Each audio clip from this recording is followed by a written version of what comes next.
Hello, this is S.K. Williams, and today I would like to talk to you about how religion is a problem in the modern world. Religion, as we all know, is prone to violence, and uniquely so. It is the number one cause of conflicts historically and around the world even today, and is a major obstacle in solving problems. It has even been stated by numerous sources that this is so, being recognized as a large issue. For example, in 21 Lessons for the 21st Century, a book written by Yuval Noah Harari, and of course praised by people such as Bill Gates, we read this.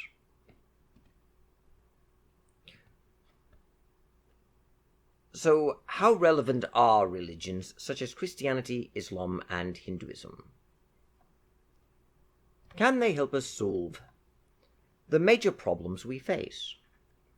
To understand the role of traditional religions in the world in the 21st century, we need to distinguish between the types of problems. 1. Technical problems. For example, how should farmers in arid countries deal with severe droughts caused by global warming? 2. Policy problems. For example, what measures should governments adopt to prevent global warming in the first place? 3. Identity problems. For example, should I even care about the problems of farmers on the other side of the world, or should I only care about the problems of people from my own tribe and country? As we shall see in the following pages, traditional religions are largely irrelevant to technical and policy problems. In contrast, they are extremely relevant to identity problems, but in most cases, they constitute a major part of the problem rather than a potential solution. This view is one that is rather common in the world today, that religion doesn't really have any answers to specific technical problems and cannot help us with government and policy, but is mainly concerned with the identity of tribal groups and is actually an obstacle to solving certain social problems. Indeed, it is a well-known fact that science and religion are at odds and are hostile to each other, and that the methods of science, which are self-correcting and get rid of error as well as finding facts, conflict with faith-based supernaturalist claims that people believe without any evidence, which is the very definition of the word faith. It means belief without evidence, especially when we're talking about religious faith. And how people who believe in these supernatural claims because their holy books tell them to refuse to even look at facts that contradict them and believe in spite of facts to the contrary. And how religions inherently cause conflicts because religious believers view anyone outside of their religion with hostility because they foster a sense of tribalism and an in-group out-group bias and selection, where the in-group is good because they follow the same religion, and the out-group is this alien other, which is at best kept in suspicion and more than likely seen as the enemy. They are the other, they are hostile, they are evil. So religion, as we see, is a problem. As Sam Harris said in The End of Faith and in Letter to a Christian Nation, he said that all religions are based upon the belief that the creator of the universe wrote only one book. This book has exclusive claims to infallibility and to all knowledge, and thus religious adherents who believe that the creator of the universe wrote their book cannot tolerate other religions. With the problem being, of course, there being a plethora of such books that all claim exclusively to be the word of the creator of the universe. So, naturally, this causes competition, especially since those holy books disagree. So people of various religions are inherently stuck believing without evidence in the supernatural claims of their one book, and are incapable of being tolerant and respectful of others, which is why a secular society with no religion would be better, because secular people are far more tolerant. Which is exactly why secular people should not be tolerant of religion, because even though there are religious people who are tolerant and respectful, they are tolerant and respectful not because of religion. Religion is inherently intolerant. It is because of secularism. They have become religious moderates who do not believe everything their holy book says, and don't take their religion as seriously as people in the past, as opposed to fundamentalists who believe in the literal word of their scriptures, and who, of course, are hostile to outsiders. The problem, of course, with this narrative is that it is utter nonsense. Religion is not always based on belief that the creator of the universe wrote only one book, my religion's holy book. It isn't true that the only reason you have religious people who are tolerant is because of secularism rather than religion. And it really isn't true that religion cannot help us with technical problems, nor can it help us with policy problems. It can only help with identity, and even then, it doesn't really help, it hurts. So the challenge being that we must overcome them. The problem, though, is that in our society we believe it so.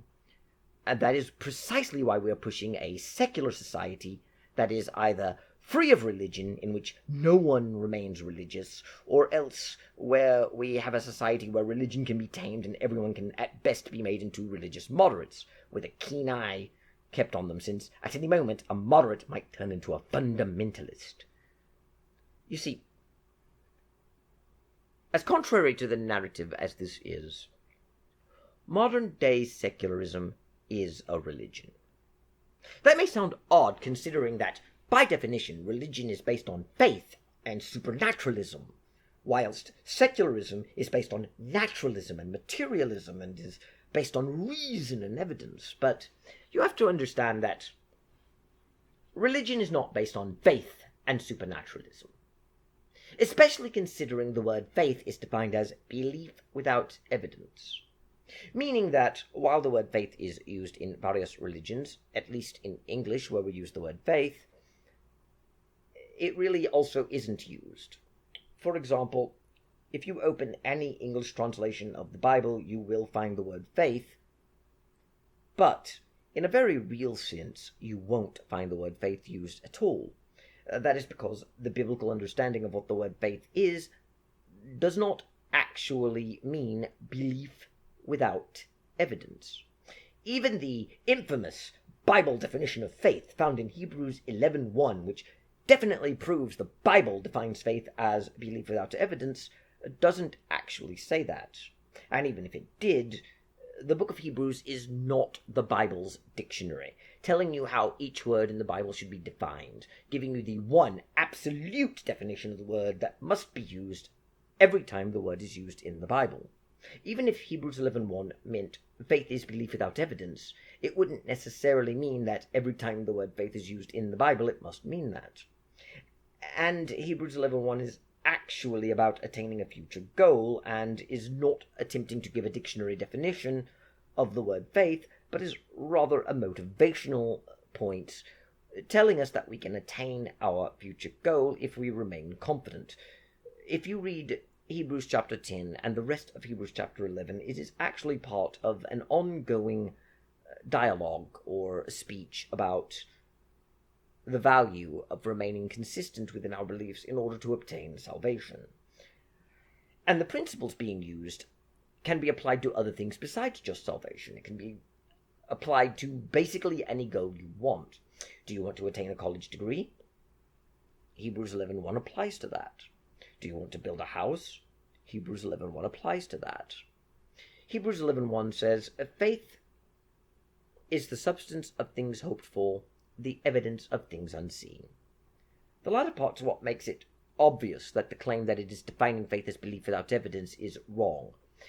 Because if you substitute a word for its definition, you can tell if a word is being used properly. So let's do that now. Let's assume faith, at least in the context of religion, is defined as belief without evidence, and we shall remove the word faith and replace it with its definition of belief without evidence. Belief without evidence is the substance of things hoped for. Belief without evidence is the evidence of things unseen. Belief without evidence is evidence. That doesn't make sense. Now, some of you, of course, might say, of course it doesn't make sense. It's in the Bible. The Bible is an irrational book of nonsense and woo-peddling. But the problem is, even in books of nonsense, there has to be some rationale.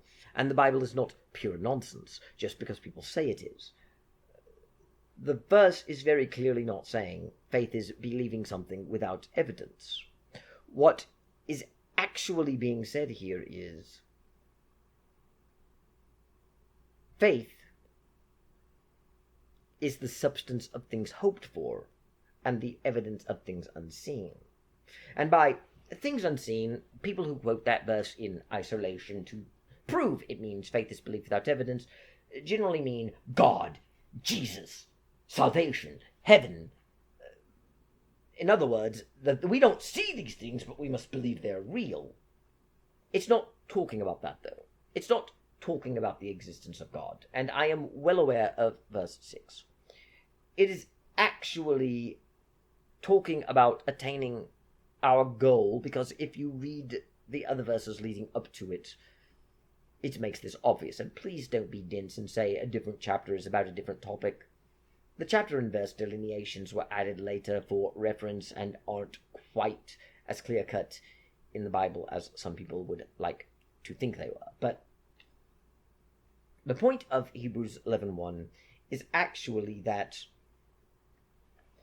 if we remain steadfast and committed to our Christian principles and teachings, and if we remain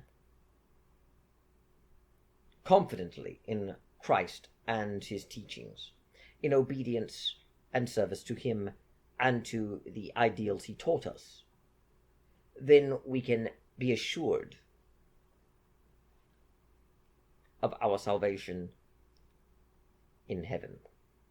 It is literally talking about salvation, by the way. All you have to do is read chapter 10 and the rest of chapter 11.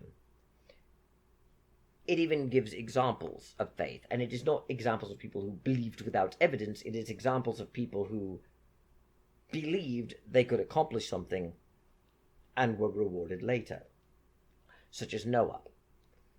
And I don't really want to talk about how the flood isn't real or it was plagiarized from Gilgamesh. That's not really true, but it's also not the topic here. The point is that Noah trusted what God said and built the ark because he knew the flood would happen in the future, and by building the ark now he would be safe. It is not saying he believed God without evidence. It isn't saying he believed the flood would happen without evidence. It is saying that he trusted in what God said about a future event that had yet to occur, and took the actions he was told to take, which saved him and his family, and, of course, other things that were on the ark, other life. It brings up Abraham, who trusted in God to bring about a promise that he himself did not live to see, but which nevertheless was fulfilled, and so on. Each example is actually about attaining a future goal. And the reason I'm belaboring this point, since it's not the main topic, is because there's a fundamental misunderstanding about what the word faith means within the secular community, and there is a fundamental misunderstanding of what the Bible says and what Christians believe. Just as there is a fundamental misunderstanding about these things in Islam or in Hinduism, the examples he uses in the book 21 Lessons for the 21st Century. In reality, even though it's neat and tidy to see the world as divided into two great camps, the religious and the secular, and to understand the religious camp as divided into smaller sub-camps, but ultimately being the same, since they all are followers of religion and having certain characteristic traits of that camp as opposed to the secular camp. In reality, the secularists are themselves promoting a form of religion, and simply defining religion as supernaturalism as opposed to naturalism doesn't really do anything but create an artificial distinction, especially when it comes to a topic like this. You see, if you're arguing that religion is a social problem, and that secularism is a solution to that problem, then you are ultimately arguing that the problems inherent in religion are not inherent in secularism. So, what you're saying is, people who believe a god exists and believe in and worship supernatural powers are going to cause problems, whilst people who lack belief in a god do not. And incidentally, we have to accept that it's a lack of belief in a god, since atheism is defined that way, but let's be perfectly clear.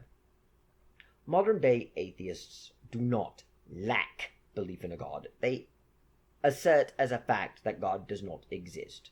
They simply do not wish to present evidence for it, and wish to act as if it is self-evident and obvious that what they're saying is true and right, whilst demanding other people present them evidence to prove them wrong, evidence which they will of course ignore and dismiss, often claiming to have debunked it when they actually haven't. And when, inevitably, this causes conflict, they blame religion, since religious people won't be rational and embrace their secularism. Religious people won't be rational and embrace their atheism. You see, whenever you have conflict, and the conflict is between two religious people, be they individuals or a group of individuals in conflict with another group, they blame religion. But when a religious person or religious group comes into conflict with a secular person or secular group, religion is also solely to blame. The idea is that the secularist is self-evidently correct. At the same time, the problem with religion is that religious people believe their beliefs are self-evidently correct and refuse to question their assumptions. That's why secularists are so much better, because we are told they question their assumptions. Even though, whenever I get them into a conversation and ask them to question the assumptions they're making about secularism, and whether secular people actually question their assumptions, and whether secularism is actually distinct from religion, I'm simply scoffed at and given the usual excuses. What causes conflict is not this thing called religion.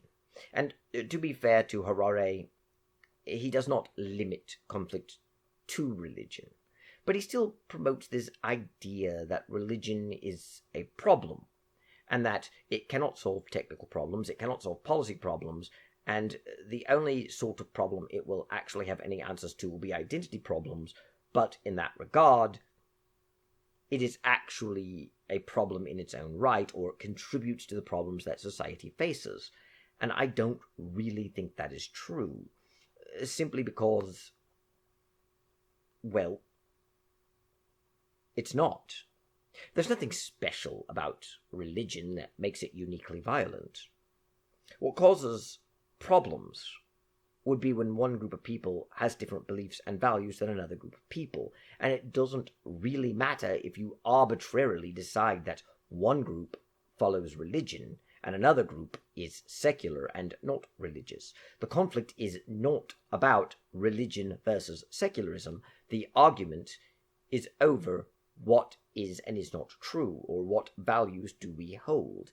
And there is no reason to assume that the values that Harari or Harris or Dawkins are promoting, the ones they call secular values are the only values that one would hold to if one were not religious, or if one were at the very least religious but could set their religion aside as a purely private affair and embraced secular values. When they talk about secular values, they're talking about modern Western liberal values. They're not really talking about something that everyone would believe in if no one believed in the supernatural and no one believed in God. They are talking about specific beliefs that emerged from specific cultural and historical events. We have no guarantee that if we were to restart history, and if it played out without any sort of predestination, that the same modern liberal Western values would emerge, even if a society developed where it was atheistic. Complicating matters, of course, is that they will often think of groups of atheists as religious. Even though it's obvious from their works, they tend to define religion as predominantly believing in stories from an old book that involve gods and the supernatural. They don't hesitate in referring to communists as religious. Sometimes, of course, they try and justify it by saying the communists actually worshipped a god. They worshipped the state as a god. This is, of course, silly, since communists were not statists, but even if it were, can you find a single communist that actually said, I worship the state as a god? Not really. They may say that it doesn't matter if they admitted it or not. What matters is what they actually did. The problem with that is that when I make exactly the same point about them, they tell me I don't have a right to tell them what they believe and what they think. I have to go purely based on what they say. In other words, I have to accept at face value what they claim their beliefs are, while they are allowed to tell us that communists, even if they claim to be atheists and didn't worship anything, actually did worship the state as a god. They're able to tell us that communism is a religion, tell us that communists worship the state as a god, tell us that communists may have worshipped something else, and tell us that it doesn't matter if the communists admit that or not, or even if they realized it or not, but that they did. But we cannot do the same to them. We must accept what they are saying about themselves is true without questioning it. Especially the part where religion is dangerous because it tells you to believe things without questioning them, and tells you it's evil to question them, and that is the big flaw, since secularists allow you to question things. The reality is, of course, that secularism is not about allowing people to question things. Secularism, as we understand it in the modern world, as it is being promoted by Harari, as it is being promoted by Harris, as it is promoted by Dawkins, as it was promoted by the late Christopher Hitchens, as it was promoted by Avalos, as it continues to be promoted by Steven Pinker and by other ardent secularists, is actually a collection of beliefs and philosophical assumptions they are demanding we believe. And without understanding that there really is no distinction between this and a religion, at the very least, not a distinction that would matter in the context of discussing the causes of violence or social division, you really will never solve the problems of social division. Even if you convince everyone to be an atheist and to give up the world's traditional religions, you will still have secular belief systems that develop, that conflict with other secular belief systems. Of course, they would counter that with, that may be true, but as the late great Christopher Hitchens said, two atheists can sit down and discuss a problem and, even if they have diametrically opposed positions, can use reason and come to an understanding and compromise. And you can't do that with religious people, since religious people think every issue is sanctioned by God and has a divine mandate and a cosmic significance. Religious people's positions are intractable. No amount of reason will ever break through their dogma, and they will never budge, and if you disagree with them, you are simply evil and serving, basically, Satan. Hitchens never supported that with evidence, though. And the fact is, even accepting their terminology, It simply isn't true that religious people think every issue is of cosmic significance, and that God has an approved of policy on everything, and their position that was taught by their religion, or worse, their denomination within a religion, is the one true policy mandated by God, and now completely intractable. We see in the real world people negotiating and compromising all the time, even if they are followers of religion. And we can't dismiss them all as religious moderates, since, while today it may be easy to do since we have the Christian nationalist myth, back when the new atheism started, we saw plenty of conservatives who were Republican, whom we were assured were definitely fundamentalists trying to turn America into a dread theocracy, and how they were going about trying to bring about a real-life Republic of Gilead from The Handmaid's Tale, and how they wanted to bring about a theocracy like Iran or Saudi Arabia, but under Christian Sharia law instead of Islamic Sharia law.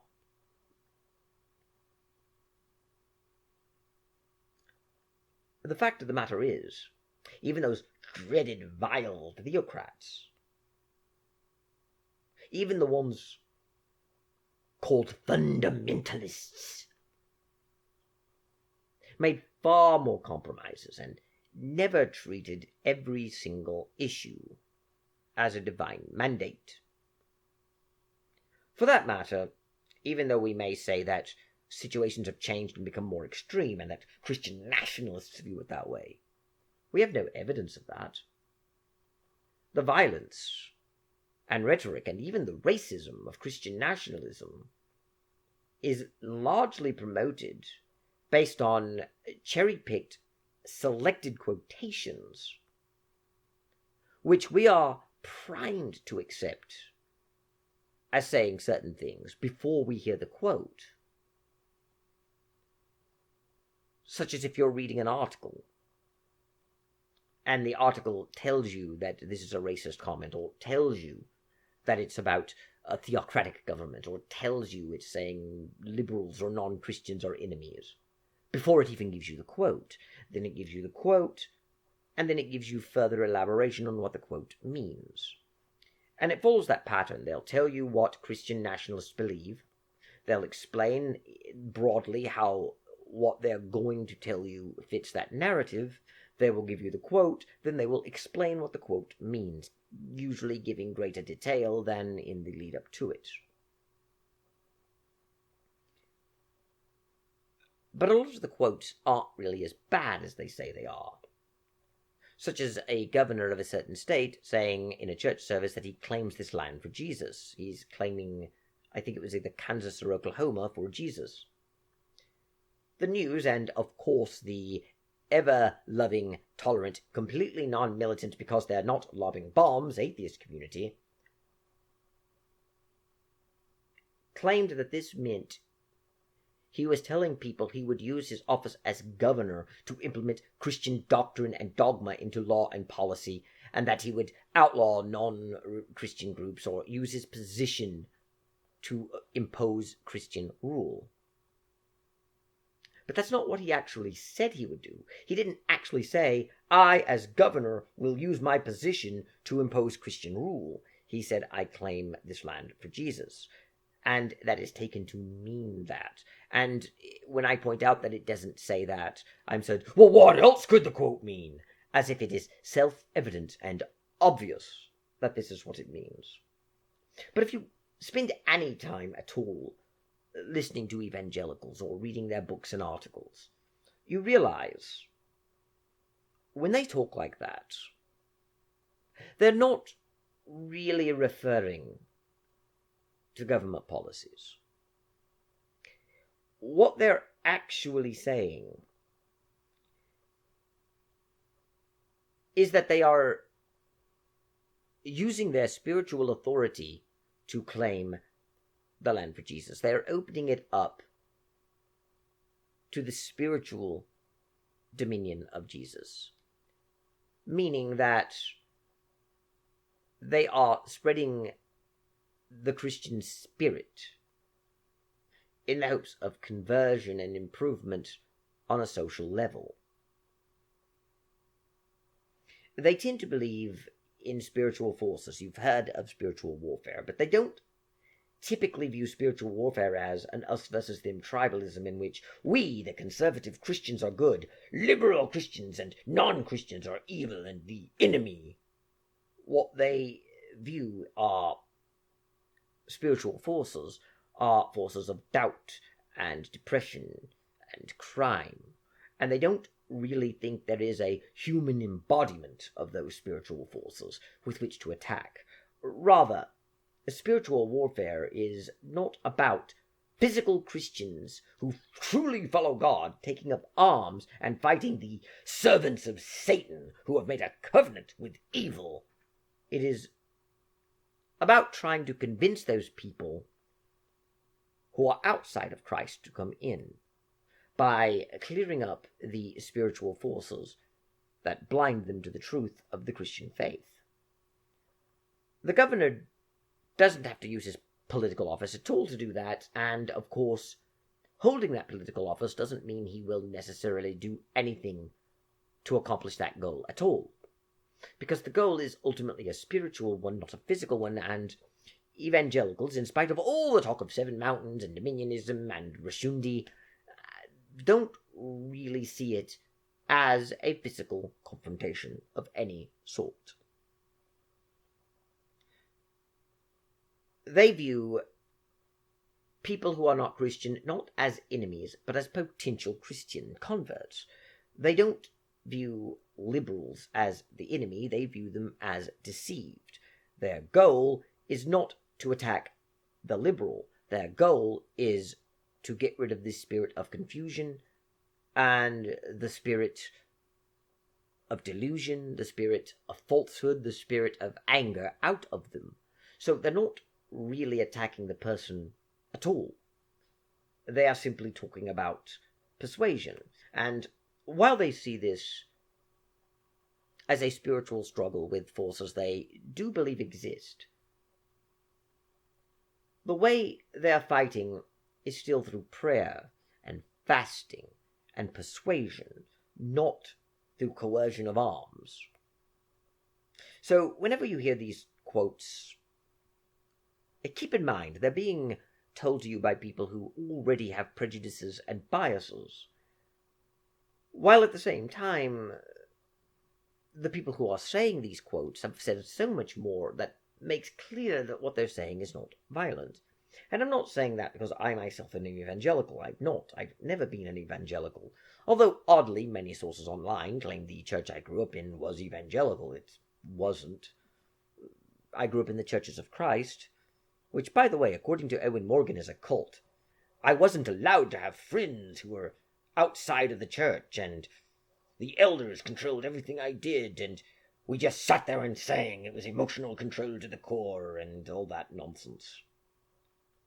Then again, he also found a way of turning opposition to slavery, segregation, and racism into evil by claiming the Church of Christ wasn't really opposed to racism and actually did view blacks as inferior and support slavery, but they lied about it and set that issue aside so they could shift the hate to the outsider and the apostate, saying that this is exactly what the Jehovah's Witnesses did as well. So you see, even if I were to point out that the Churches of Christ opposed racism and opposed segregation and opposed slavery, it doesn't matter, since they didn't really oppose those things. They just wanted you to hate the outsider and the apostate, and they are still evil.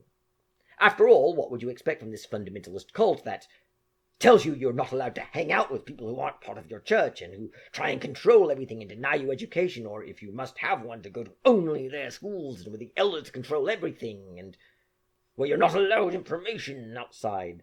And of course, he was wrong about everything he said. I don't care that he spoke to 2 former members, and I don't care that I'm going to be told that I'm invalidating their journey. The simple truth is, the people who listen to Owen Morgan and learn that the Church of Christ is a cult are invalidating the journeys of millions of people. The simple truth is that people in the Church of Christ are allowed to be friends with people outside of the Church of Christ. The elders do not control every aspect of your life. It isn't really true that you can't leave one group, one congregation, and join another one without becoming a pariah. It isn't really true that just sitting there and singing is a form of emotional control to the core. Emotional isn't really the word you would use to describe the Church of Christ in the first place. It's not very emotional a church. It actually focuses more on reason, which atheists, of course, would find impossible to believe because it's religion, and religion is irrational. But that is nevertheless the case. Of course, he didn't bother going into the theological beliefs either. He just wanted to find a way of vilifying it. And I thought it was rather disturbing and amusing at the same time that he actually found a way of vilifying the church for opposing slavery, while at the same time vilifying Christianity as a whole for supporting slavery because the Bible said so. And therein lies the problem, though. We as a society are very willing to believe people like Owen Morgan. He will tell us about the Churches of Christ in an expose. He is not a pastor, and he is not preaching a sermon. After all, he's not religious, he's an atheist. And yet, every topic he does is about how this or that church is a cult, how Christianity is evil, how Christian nationalists are a threat, and he beats that drum quite often. So do other atheists, like the Liar of Zod or the generic unmodified pseudo-skeptic. They talk about nothing else but how evil Christians are. And if anyone objects to that, they claim the Christian is viewing simple disagreement as hate. And that is because Christians have the Christian persecution complex. Persecution is, of course, baked into the Christian religion. Christians are told they will be persecuted by the world, by the outsiders, by the enemy. And of course, since they expect persecution, they look for it, and any time someone's not a Christian and expresses a view outside of what their religion teaches, they view it as persecution. Even the most mild of disagreements. So naturally, when I tell you that the Churches of Christ were not opposed to racism, segregation, and slavery simply to shift the hate to outsiders and apostates, and that Owen Morgan is being grossly unfair in calling them a cult, or talking about how the elders are all controlling, or how it's emotional control, or how you're not allowed to be friends with outsiders, and that when he calls it an evil cult, he is simply lying about it. Well, that's the Christian persecution complex. I'm interpreting his mere disagreement as hate. Seriously,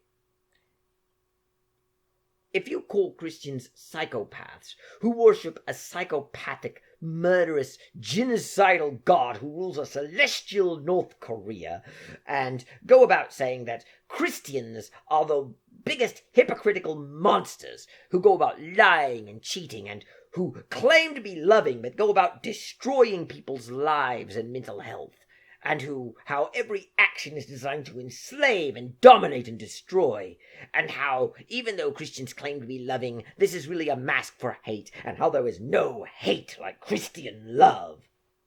That's simple disagreement. No sane person sees that as an attack on Christianity. It's merely disagreeing with their doctrines. You're merely being critical of their beliefs, not them as a people, and obviously you've not said anything offensive.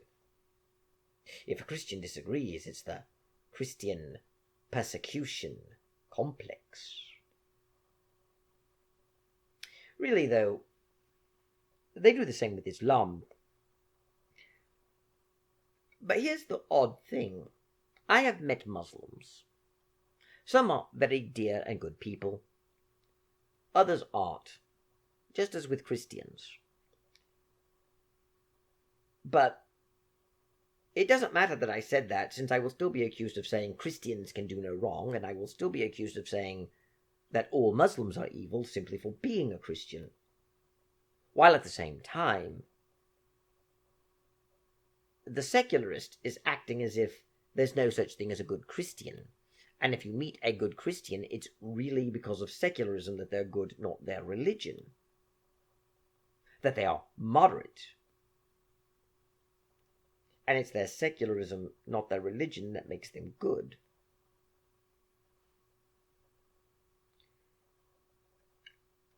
Harari was wrong. Religion can help with technical issues. I'm not saying it's the end-all be-all of technical matters. I'm not saying that, for instance, the pages of the Bible or the Quran give us detailed instructions about how to handle global warming. But they do give us advice and a basis to start from that could be discussed. And so do other religious traditions. I'm not being exclusive to those. They can also help us with policy issues, contrary to what he says. And when he says that the only place where they are relevant is identity issues, and that is actually part of the problem, he's not being honest with the situation at all. Especially considering he talks about how the victory of science is basically total, following a pattern that fits his own secular beliefs, which are really just a form of mythology. And it shows that he doesn't really understand the religious people that he's commenting on. He has a very simplistic view of what religion is and of how history unfolded.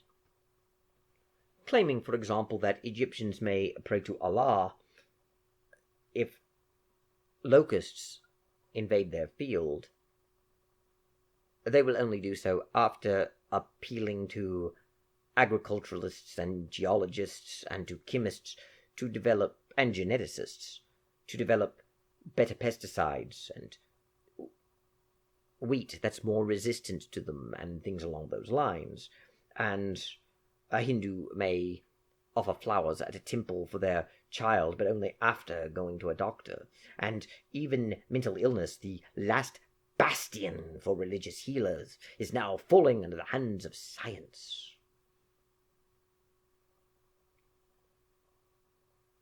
The reality is, though, that people have had physicians for a very long time, even in the Middle Ages. And they did not treat all physical ailments as caused by demons or take a broken leg to a priest to be fixed. Medical science has always existed and has not been opposed by religious bodies. I know that some will now do a long list of whataboutisms, but I could do the same for the secularist cause, and let's face it, most of the whataboutisms aren't even true. For example, it is often claimed that women who retain some pagan knowledge, since pagan and atheists are often equated for some reason, were able to heal because they had knowledge of herbs, but the church deemed this pagan knowledge evil and of the devil and destroyed it, saying that prayer cures illness, not herbs, and saw it as witchcraft, and the reason we had witch trials in the Middle Ages is because they saw pagan herbal remedies as witchcraft. Never mind the fact that the witch trials were actually early modern and not medieval. The fact is that the modern atheist community has just decided arbitrarily that the Middle Ages didn't end until later anyway. They've heard the complaint for years that the witch trials didn't happen in the Middle Ages, and instead of giving up the mythology, they've simply arbitrarily decided that the Middle Ages didn't end until the Enlightenment, or something like that. That way, they can include the witch trials, even in Salem, as being in the Middle Ages. But most tend to think that witch trials were rather common throughout the entire Middle Ages, when in reality they weren't, and we have no evidence whatsoever that anyone thought herbal remedies were of the devil or satanic, or that women healers with herbs were being called witches because of it. Religious people don't think in this cartoonish way that if you become ill, it's because demons have come in and caused harm. And they haven't always blamed mental illness on demons either. And they have always thought that we live in a world which is governed by forces that are predictable and explainable, especially within Christianity, because, contrary to how it's usually depicted, the idea of an orderly universe has always been a part of Christian thinking if you read the Church Fathers. And there were plenty of Muslim scholars who also believed this, and it's not like Hindus went centuries without medicine. The simple truth of the matter is, people don't go to the doctor first, then pray, because the doctor and science, not religion, is what they have more faith in. Rather, they believe that God created an orderly world. This order includes natural laws and natural principles. Viewing religion as purely about supernaturalism may blind you to this fact, but those religious people that he's talking about believe that God created a natural world to work on natural principles. And when they pray to God for healing after taking someone to a doctor, they are not putting more trust in the doctor than in God. And quite often they actually pray before they take them to the doctor. Usually the prayer happens before. So he's not really telling the truth when he says that a Hindu may go to a temple and offer flowers and such, but only after he's taken his toddler to the doctor. Normally they would do at least some prayers before they take them there, to ensure the doctor's hand and skill are guided. You see, while there are different beliefs about how this would work, it isn't so much a belief that all of these things are caused by the supernatural in the supernatural realm, but rather that certain things are purely natural, but that God has some sort of influence over them. And I have to be vague here because I'm talking about more than one religious tradition, so the idea is that there is an interplay between the two. It isn't so much that they trust the doctor and the scientists instead of trusting religion. It is that they view science as a tool where we can manipulate those natural forces, and that God guides us in how they are used. There is no contradiction, and there never has been, because this isn't a modern setup. And it really isn't even true that the last bastion of religious healers was mental health, and now even science is conquering it. The idea that in the past all mental illness was understood as demon possession or something along those lines is a grossly overstated one. It isn't really true that all madness and all affliction was attributed purely to demons and demon possession. This view of religion as being primitive superstition that fades away as science advances is not really an attempt to engage in religious thought in a meaningful way or to explain it in a meaningful way. And that is exactly the problem that I see in works like this. Because on the one hand, you've created an artificial distinction in which if you don't believe in God, you're a secularist and you have modern Western liberal values. And the only reason anyone has values other than modern liberal Western values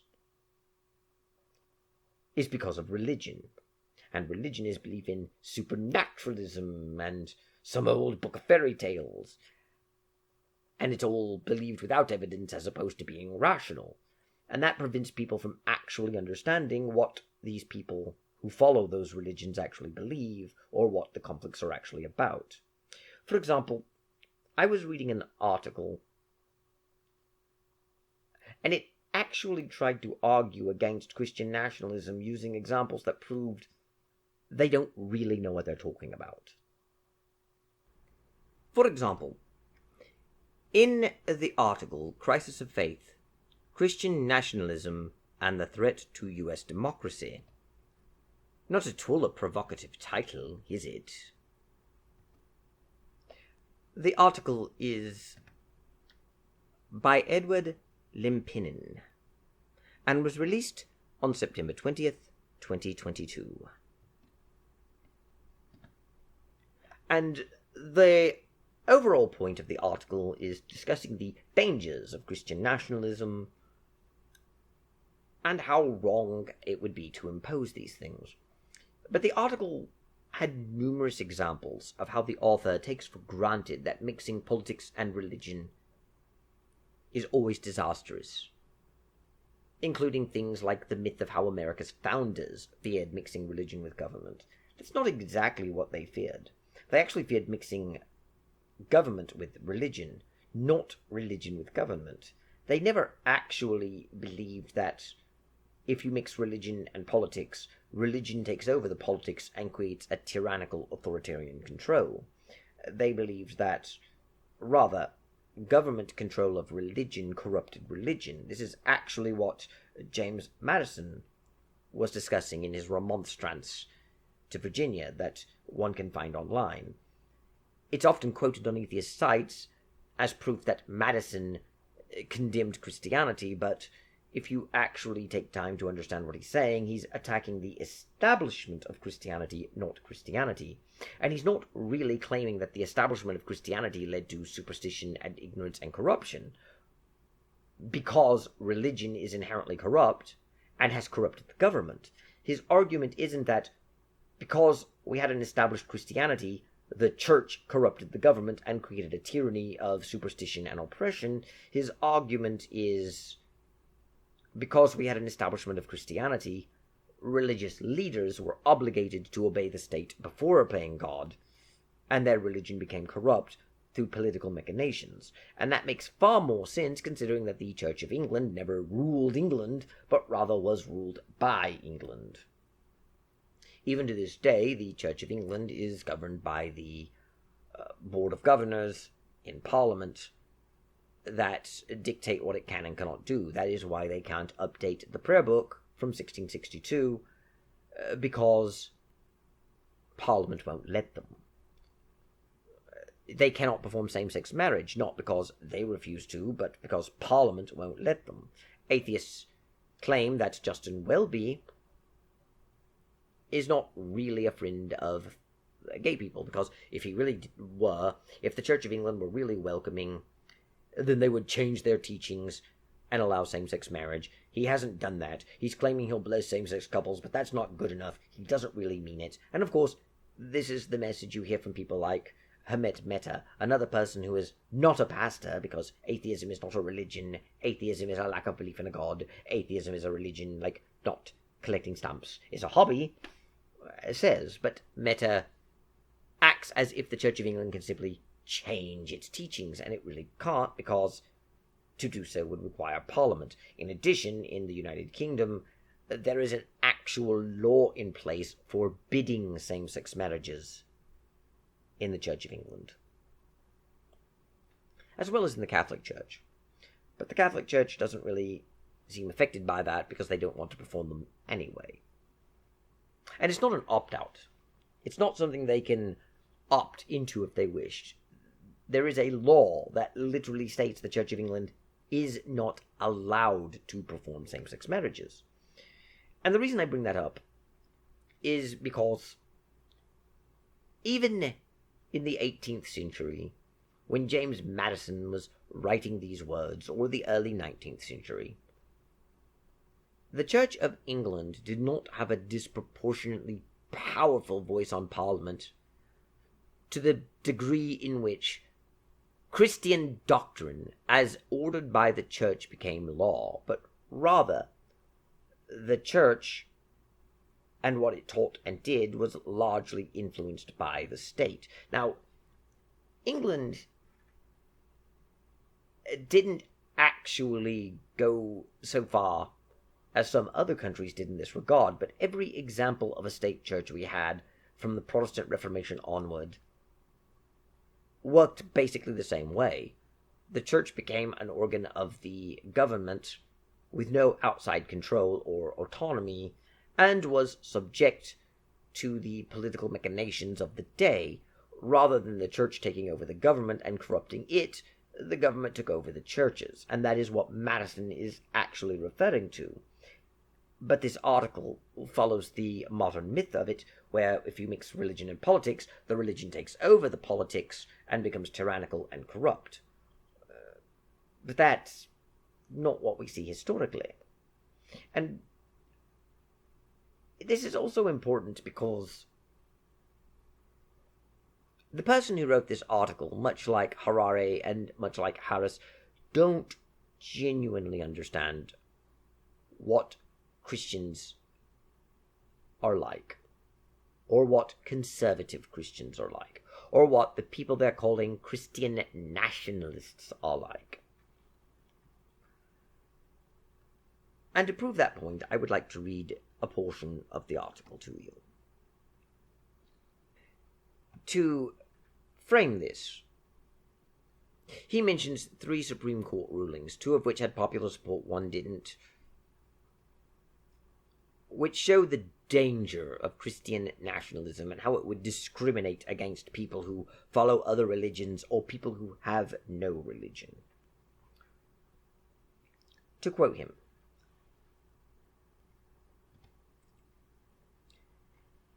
"In effect, the rulings impose the religious values of a relatively narrow Christian faction on people who might not share those values," said Song, the First Amendment scholar. "If a football coach at a public high school is allowed to pray at the 50-yard line after a game, will his players feel pressured to pray? Or will Jewish, Hindu, or atheist women be denied abortions even if their moral beliefs differ from the conservative Christian values advanced by the court?" Coercion is a good lens, an important word, that connects these cases, Song said. When a court issues such decisions imposing Christian values that represent an enormous advance for Christian nationalism, when a powerful minority of conservative Christians is able to use the power of the state to enforce its values over everyone else, Song said, the democratic legitimacy of that power is called into question. There are 2 problems I have with this observation. The first is that are you seriously equating allowing someone to pray at a 50-yard line after a game with abortion? And do you really think people are going to feel pressured into that? Is that really a reason to bar someone from praying at a 50-yard line? But what's more, in terms of the abortion issue, he mentions a Jewish or a Hindu or an atheist woman. And he says that would they be denied an abortion even if their moral values differ from those of the Christian?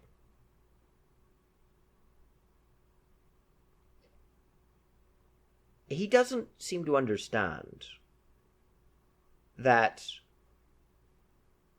the reason Christians oppose abortion is not simply because they think God told them it was wrong and therefore it is wrong based on their religion as a separate personal belief system that they wish to corrupt by imposing on others into law.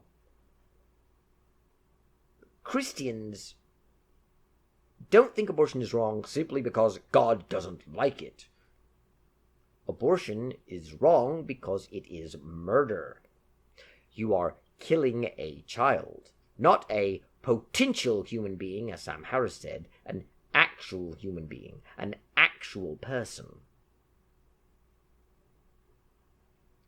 And Christians think that's wrong, just like, contrary to the popular mythos of today, they believed slavery was wrong in the 18th and 19th century.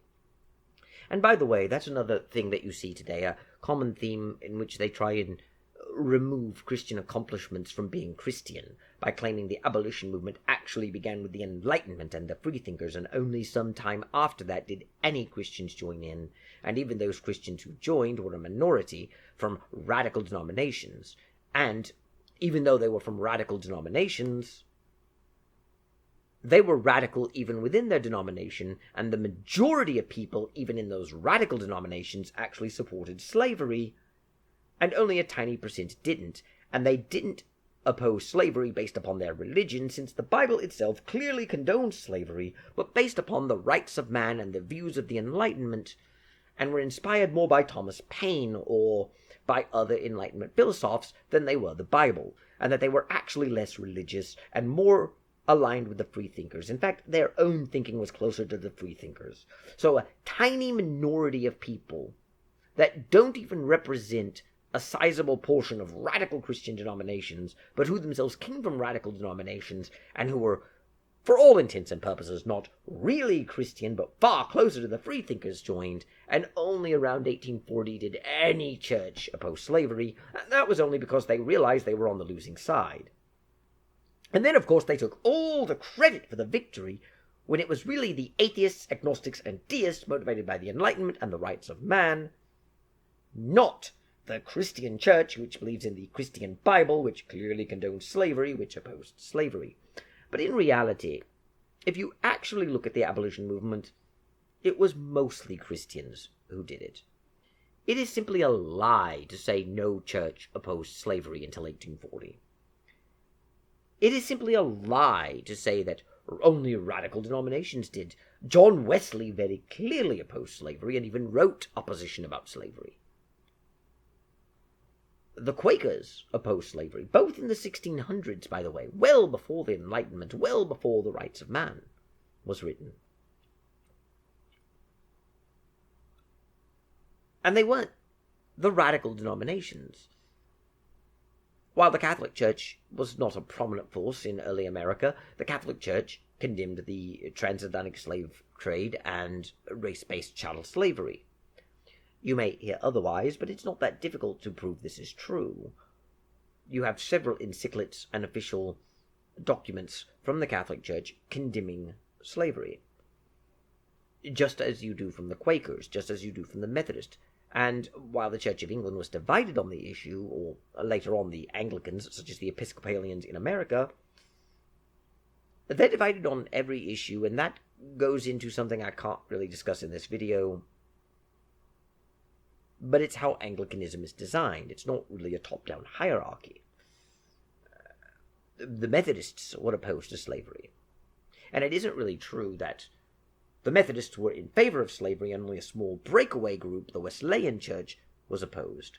Rather, the Wesleyan Church broke from the Methodist Episcopal Church, not because the Methodist Episcopal Church supported slavery, but because it favored gradual abolition over instant abolition. But they both supported abolition. Now, I'm not denying that there were churches that supported slavery, but it simply isn't true that none of them opposed slavery until 1840, or only a tiny minority of people who attended radical denominations broke with their official teachings of their denomination to oppose it. And if you look at some of the great secularists who opposed slavery, not Christians, and had to prove that the leaders were not Christian and not religious at all, really only Ingersoll stands out. And even with Ingersoll, his father was a Christian minister and an abolitionist before he was born, and he grew up in an abolitionist environment prior to becoming, well, an agnostic. And while some people may say that's unfair, we should only judge him based on what he believed as an agnostic, they don't do that with Christians who supported slavery. You see, if someone grew up in a Christian household and then stopped being a Christian but continued to support slavery, they would blame his Christian upbringing on it. But they're not going to do that the other way around. It's very obvious that they're just trying to find excuses. There are some who even claim that Stalin's evil traced back to Christianity because he was a seminary student. But therein lies the problem. The abolition movement was deeply Christian. I'm not saying only Christians were involved in it, but they were the people who started it. Not people who were atheist, agnostic, and deist. Not ardent secularists. And while they are often called secularists and atheists and non-Christians, people like William Lloyd Garrison or Susan B. Anthony very clearly were Christian if you read their works.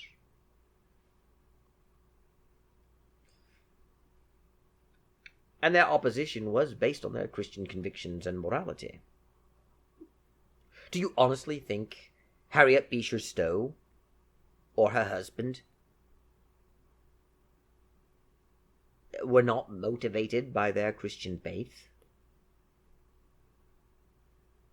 I know Freethought Trails claims Garrison and Susan B. Anthony and Garrett Smith and others, but if you look, they were all Christians. And therein lies the problem. Bringing it back to abortion. The article asks whether Jewish or Hindu or atheist women would be denied abortion even if their moral values differed from those of a conservative Christian. Those women are forbidden from murdering other people, though, and this article isn't saying that it should be okay to allow a Jewish woman or a Hindu woman or an atheist woman to murder someone based upon their private morals, except in matters of abortion. And while the article was probably written by someone who does not view abortion as murder, the very fact that the Christians he's talking about do is much more relevant to their motivations than simply them wishing to impose Christian moral standards on society. They have a reason to do what they want, besides wanting Christianity to be the only allowable religion and for America to be all white and all Christian. There's not even any real evidence that they're racist and want it to be all white. They just say that. They claim that they view people who are not white or who are not native-born citizen as unworthy of full participation in American civic life, but they don't really have evidence of that. They just assert it, based upon a myth that it was evangelical Christians who were promoting segregation and racism in the 1950s. And that's not really true either.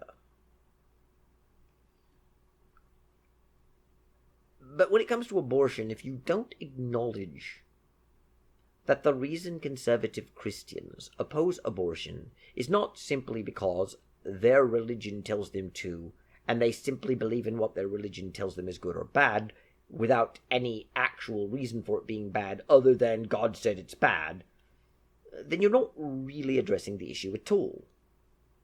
It certainly helps in creating the narrative that secularism and democracy are under threat, and that a secular society is tolerant of all religions, while the Christian nationalists want to institute a theocracy. But it fails to engage in what is the actual motivating beliefs.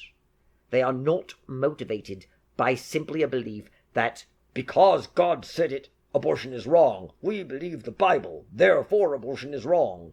There's more to it than that. If you actually believe that abortion is murder, then you will not care whose moral values are different from yours on the topic. And without addressing that belief, you are not addressing the way they think at all.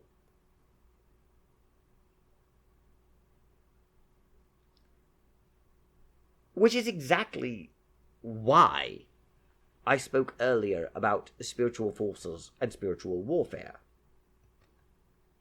To continue to quote from the same article, after a decades-long campaign by the religious right, the U.S. Supreme Court in June expanded public funding of religious education, authorized prayer in public schools, and then struck down abortion rights.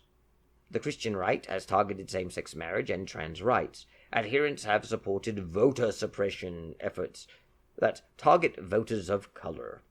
They've campaigned to ban books deemed offensive from schools and community libraries. They've denied the reality of climate change and rejected the life-saving power of COVID-19 vaccines. For those who feel like they're locked in an existential struggle with demonic forces, democracy might feel like a second-level kind of problem, said Berkeley political scientist Paul Pierson. They may feel completely justified in using whatever levers of power are available. To be sure, Berkeley scholars said, millions of U.S. Christians reject such politics as contrary to their religious values. But moderate and progressive Christians in recent decades have not joined the cultural wars to define America with the same energy as more conservative Christians. They are often nearly invisible in the news media.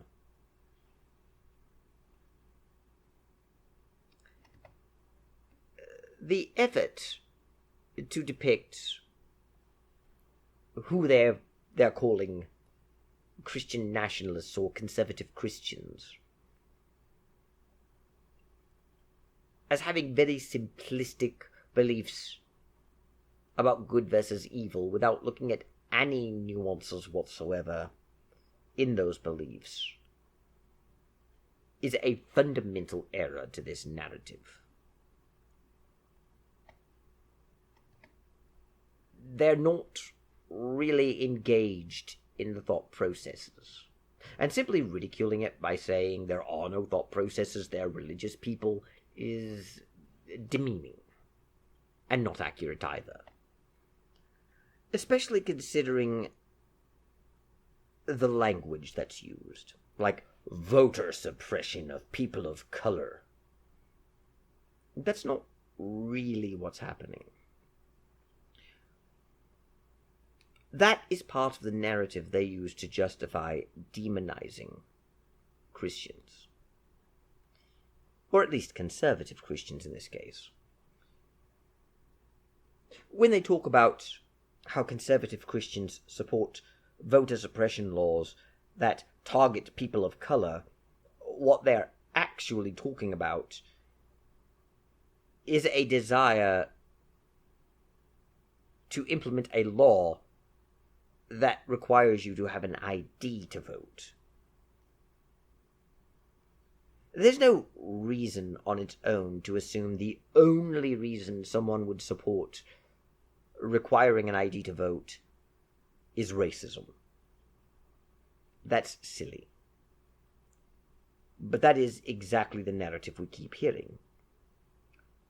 Canada requires you to have an ID to vote. Was that implemented because Canadians are racist?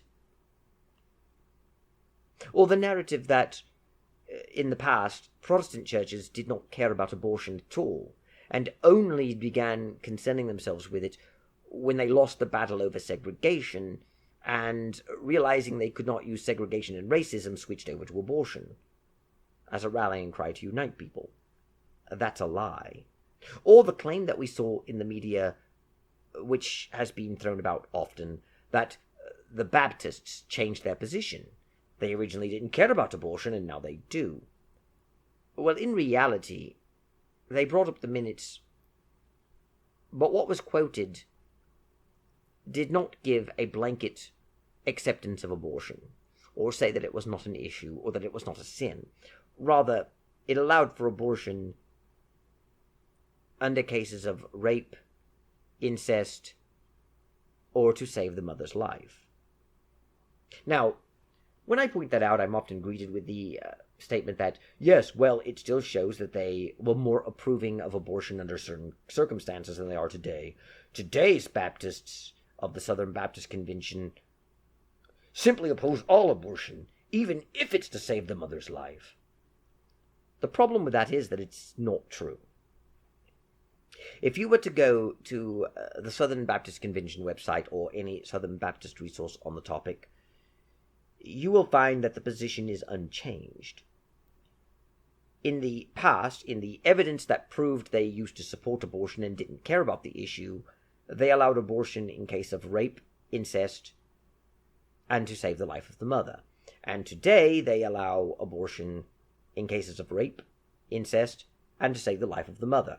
It's exactly the same as it had been in the past. And yet, the news media depicts it as a shift. It's not. There's no shift at all. And that's the issue. People are fact-checking the claims of the media, and we're running with this narrative.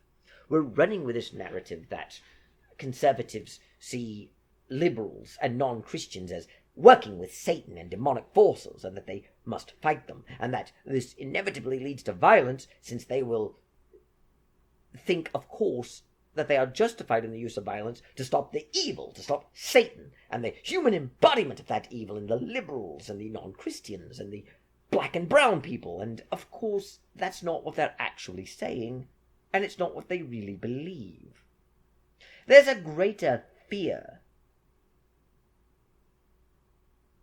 of the fear itself, as Roosevelt once said, than there is from the actual Christian nationalists. The Christian nationalists are not promoting racism.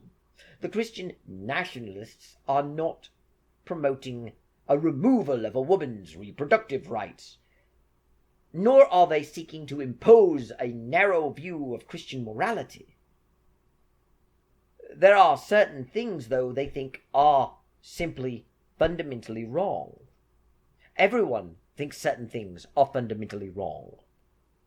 And abortion is wrong, not simply because my conservative Christian morals say so, or God wills it, but because it is the taking of a life. They do not oppose abortion simply because they wish to impose a religious value, which ultimately ties into another problem. You can't separate religious values from secular values. This is because religion, contrary to our modern narrative of it being about supernaturalism, is actually concerned with the beliefs and values of the world we live in. Christian moral and ethical standards are not based on belief in the supernatural so much as they are based on belief in how this world works. When Christians oppose murder, it isn't because they have a supernatural reason to oppose murder. It isn't simply because God said murder was wrong, there's nothing else to it. Don't misunderstand me. They do believe that God is opposed to murder. But they don't think God is arbitrarily opposed to murder. Just like they don't think God is arbitrarily opposed to eating pork or arbitrarily opposed to wearing mixed fiber clothing. When God tells us to do or not do things, it is for a reason, and that reason makes sense. God is not simply making moral decrees for no reason that Christians of a conservative bend believe should be imposed on people by force, whether they agree with the religion or not, but rather they are addressing real social concerns. And therein lies the problem. The coach who prays at the 50-yard line. This article makes it very obvious that the ruling of the Supreme Court was seen as disastrous, and that this man should not be allowed to pray after a game on the 50-yard line, and that because he is, this is a victory for Christian nationalism imposing moral beliefs. But is it? How does a man on his own praying at a 50-yard line, imposing anything on anyone else. You can talk all you want about how players may feel pressured into praying, but they're not being pressured into joining in. That's a distinction, and that distinction matters. In reality, it isn't so much that Christians of a conservative bend are trying to impose Christian morals on everyone else. It is that the secularists want to, on the one hand, claim they have no values to impose because secularism is neutrality, while on the other hand, wish to promote secular values. They are literally trying to tell us what values we must hold as a society. It really is disingenuous to claim we're not telling you that you can't have a religion that opposes abortion. Just don't implement your religion into law. You have to respect other people. Because ultimately, they're not giving us a reason why we should support abortion beyond the idea that it is a secular value that a woman has a right to choose. You cannot question it because it's a secular value. And telling people they are free to disagree with abortion morally, but they're not allowed to try and remove this woman's fundamental secular right to an abortion, and then telling them, we have not taken your freedom from you, is silly. Yes, you have. Telling them you have not removed their ability to influence the society from them is silly. Yes, you have. The idea that the Christian nationalists are removing our freedoms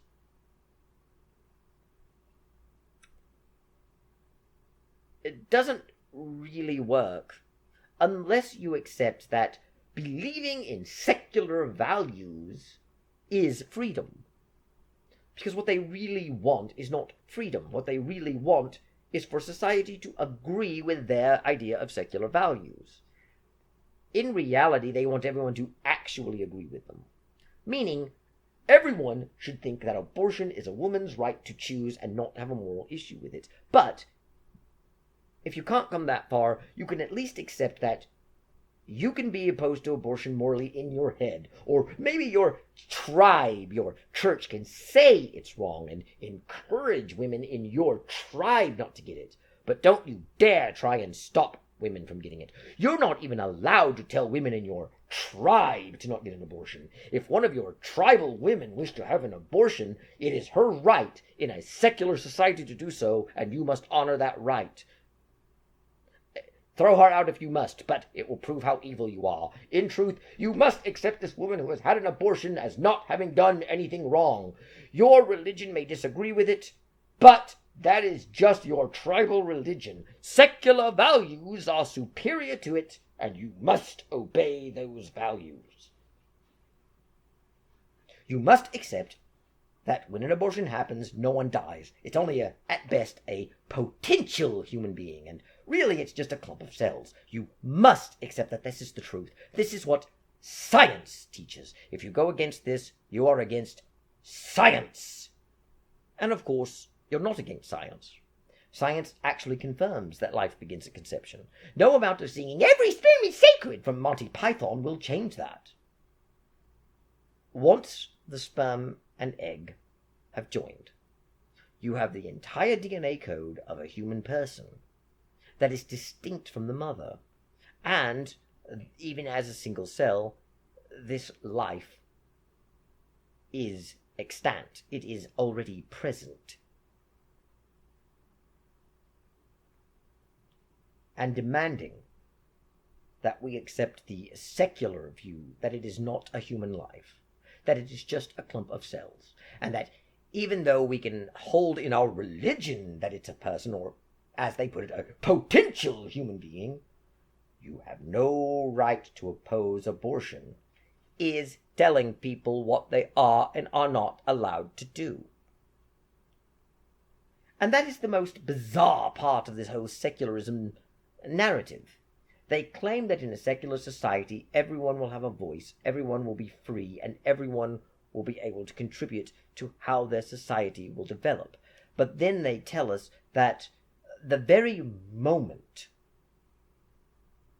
one of those people in that society goes against secular values, they should be ostracized. And if groups go against these secular values, they are a threat to democracy.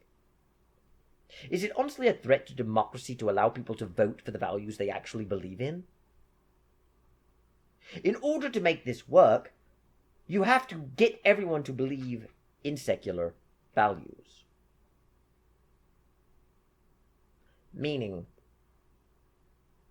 at best, you will have two beliefs. My private beliefs as a religious person and my civic beliefs as a secularist. I will embrace secular values, that life begins at birth, not at conception. I will embrace secular values, that a woman has a right to choose an abortion if she wants. I will not condemn that as morally wrong, even in my church, although my church teaches that abortion is wrong. I will encourage women in my church, and only in my church, not to have abortions, but if they do, we'll forget it ever happened, and the atheists can laugh at us for being hypocrites just like they do with the divorce and remarriage, but at least we'll be good secular citizens who respect a woman's right to choose.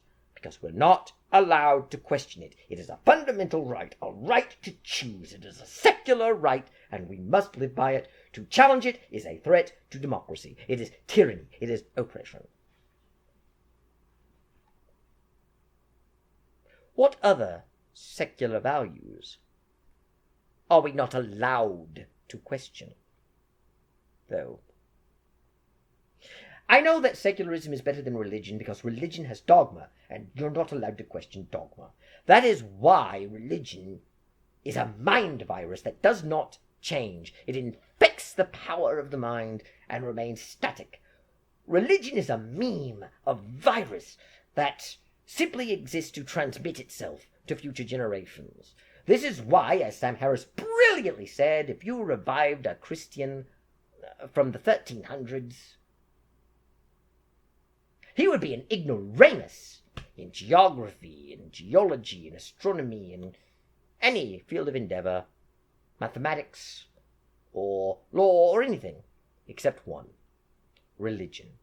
There his beliefs would be unimpeachable. There he would be the same as a modern believer, and that is because religion does not change. And either we perfected our knowledge of religion before anything else, or else religion is simply something that promotes a fixed set of beliefs that cannot be challenged and actually hinders progress. Of course, what Sam Harris said is silly.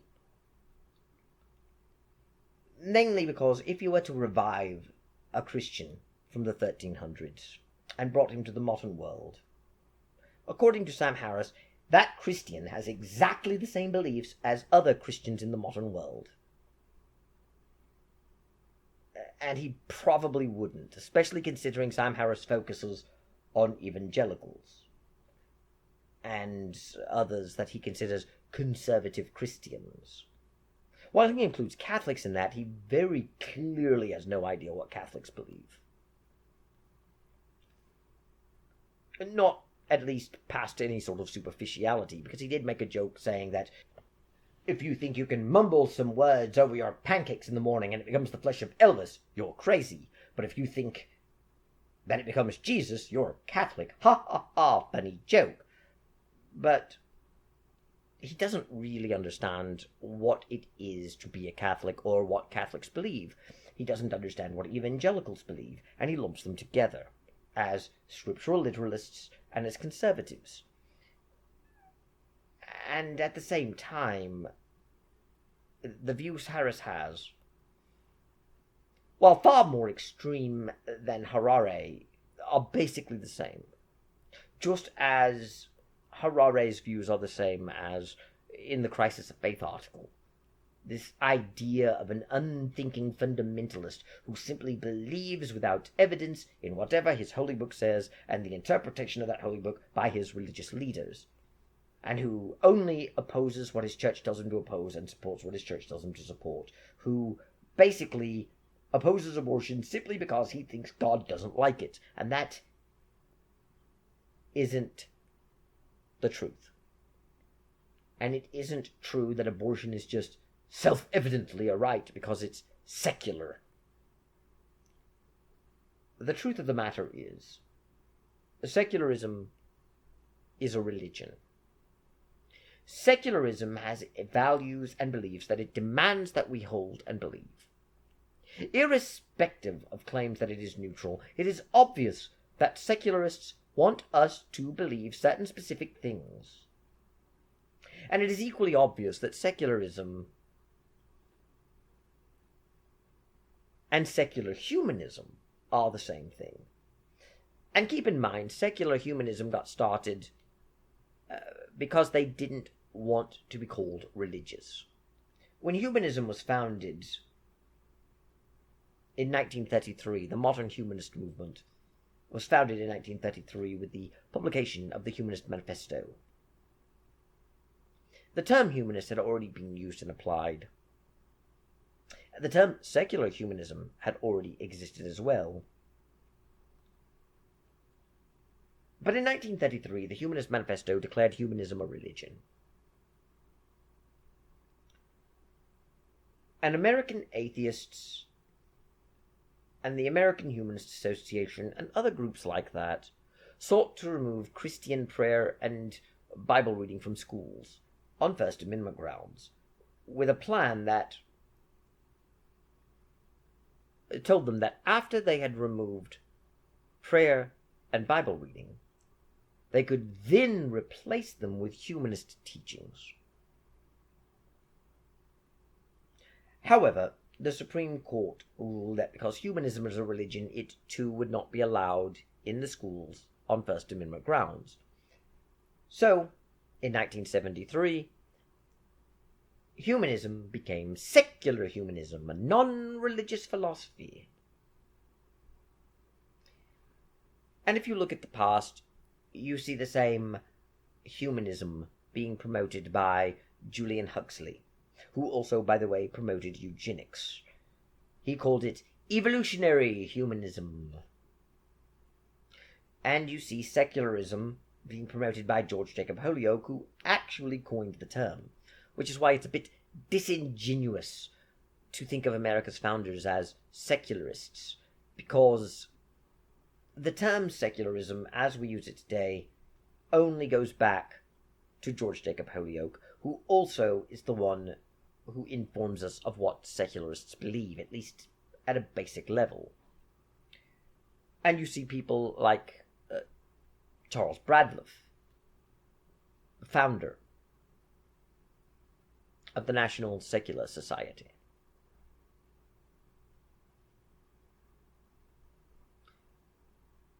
And they all were pushing not for the destruction of religion, but for the replacement of Christianity with their own beliefs, which they called by various names. The religion of humanity, which is what Auguste Comte contributed, and which, by the way, is the origin of the later rationalist movement and of secularism even. Or they would call it humanism, or secular humanism, or evolutionary humanism.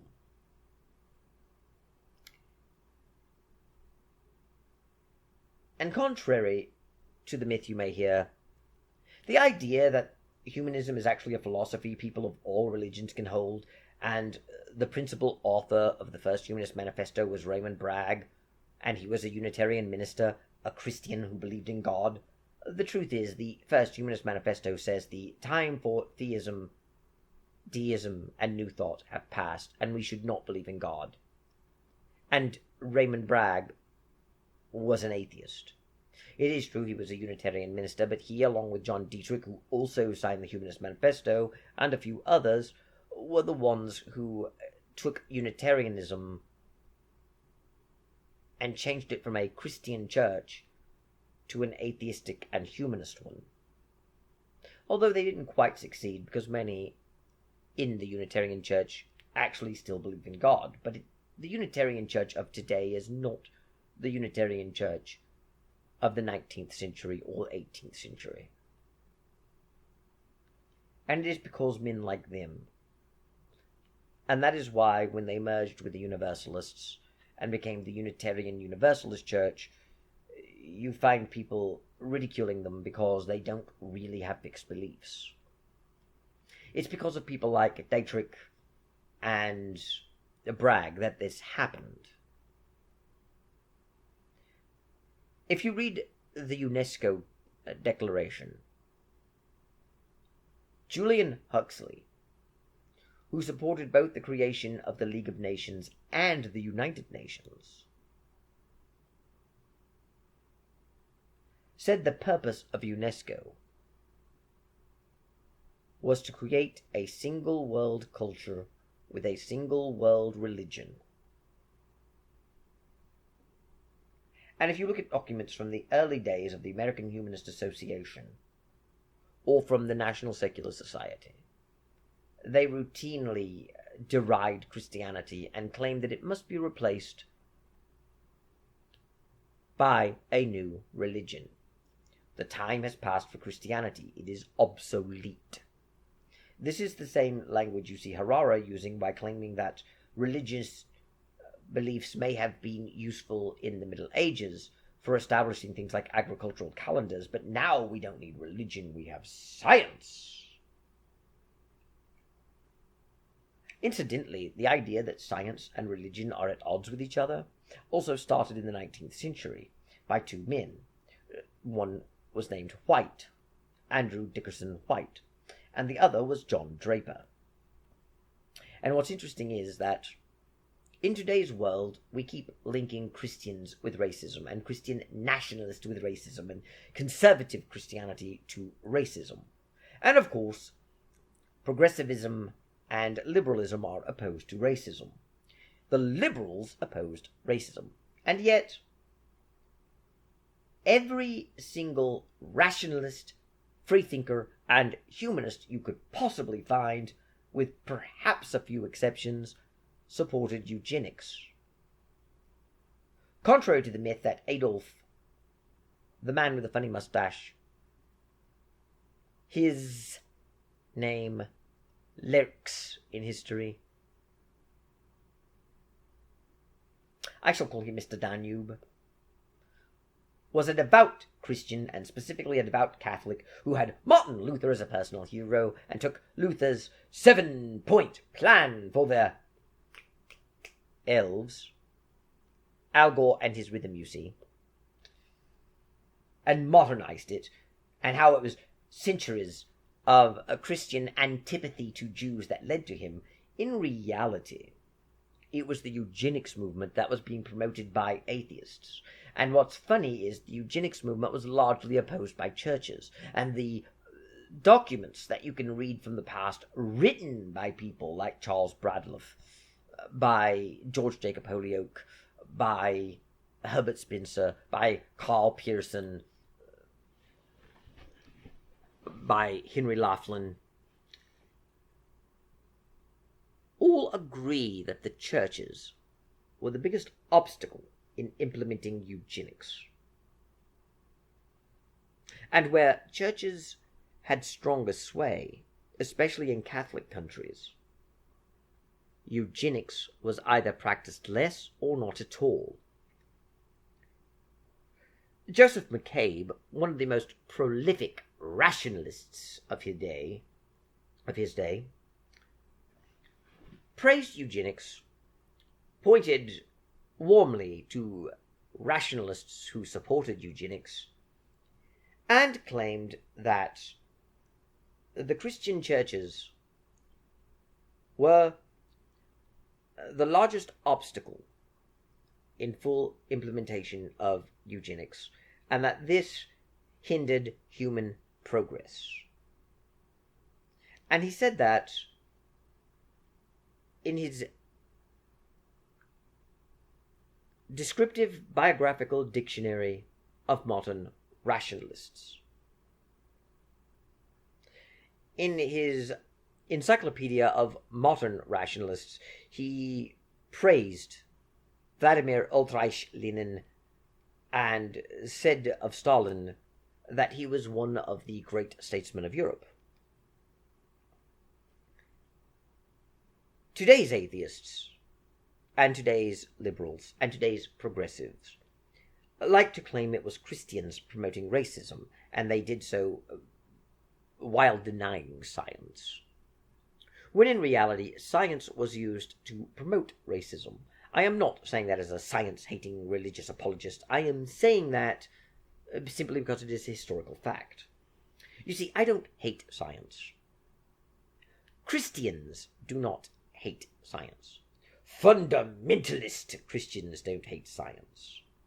Ken Ham and Kent Hovens do not hate science. Some, of course, do not agree with the theory of evolution, but that is not really the same as rejecting science or viewing it as evil. And most Christians today don't actually reject evolution. I don't really care if most in America do, most worldwide don't. And the point is that the narrative of conservative Christians promoting racism while noble progressives and liberals were fighting it is very obviously not the truth. And it doesn't really matter that people like Harara are just now beginning to craft a narrative around it by saying we can admit to this. What matters is they're using excuses that they don't allow Christians to use. For example, they will keep saying the Christian church is responsible for various acts of violence and evil, ranging from pedo priests and church cover-ups to crusades and inquisition to look at the Canadian residential schools. Not all of these are fair criticisms on their own either, but even accepting them as such, sometimes people would argue that just because people have failed to live up to Christian principles does not make the religion evil. And people are scoffed at when they say that. It's obvious that they're making excuses. You can't justify the evils of your religion by pretending these people weren't real Christians. That is a no true Scotsman fallacy. You're saying they weren't real Christians, and sometimes they're not even so much saying they're not real Christians, they're saying they're failing to live up to it. But it's still a no true Scotsman fallacy. These people believed they were doing the work of God. They believed that God commanded what they were doing. They fully represent the religion. You need to own up to it. Your religion is evil. And yet, Harari claims that you can't judge secularism based upon people's failure to live up to secular principles and ideals. For instance, just because communists failed to be secular or to live up to secular ideals doesn't mean secularism is a failure. He claims that the communists lacked compassion, and compassion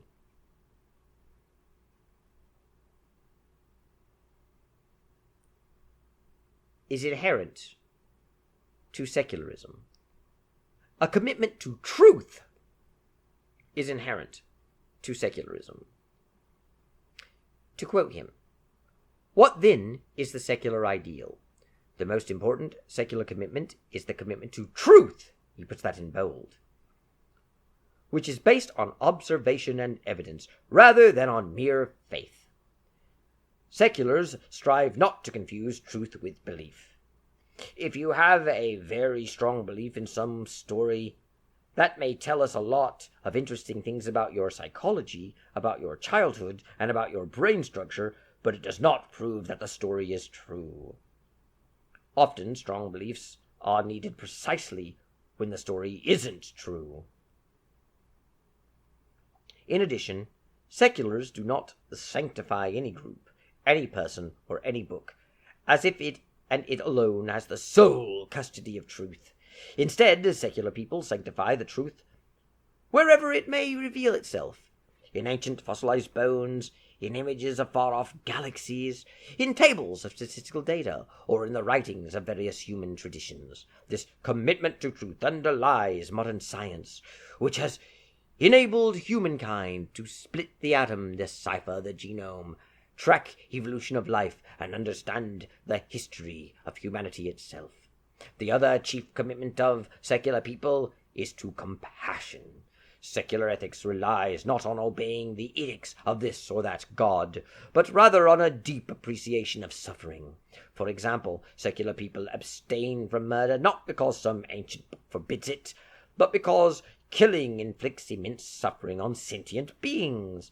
There is something deeply troubling and dangerous about people who avoid killing just because God says so.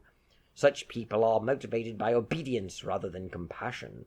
And what will they do if they come to believe that their God commands them to kill heretics, witches, adulterers, and foreigners? This, again, is a gross misunderstanding of how religious belief operates in the real world.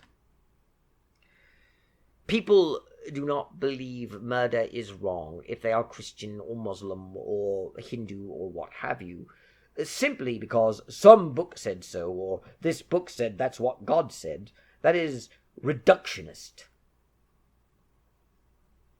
The idea that religious believers are motivated not to kill or be simply because of obedience and not compassion is absurd on its face. But when he goes on to argue that communist regimes were not committed to truth or compassion and therefore failed to live up to the secular ideal and don't really prove the secular ideal is wrong,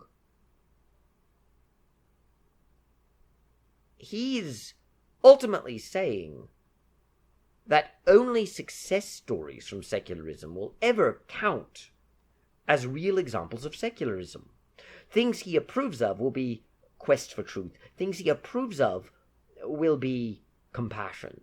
And we know that because he doesn't really look for truth, but rather thinks to confirm his own prejudices, as he does with religious dogma, where he basically thinks of religious people as believing something is wrong because a book said God said not to, and how they are motivated by obedience and not compassion. As much as he may say that this is what the evidence proves, since that is exactly how religious people are, it really isn't. It isn't how Christians are. It isn't how conservative Christians are. It isn't how Christian nationalists are.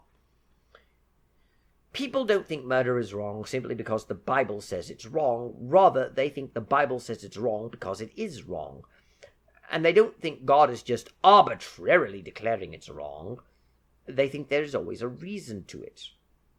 And as for killing people such as heretics and the like, keep in mind seculars like him who have no religion will also find perfectly valid, rational, and scientific reasons to kill people.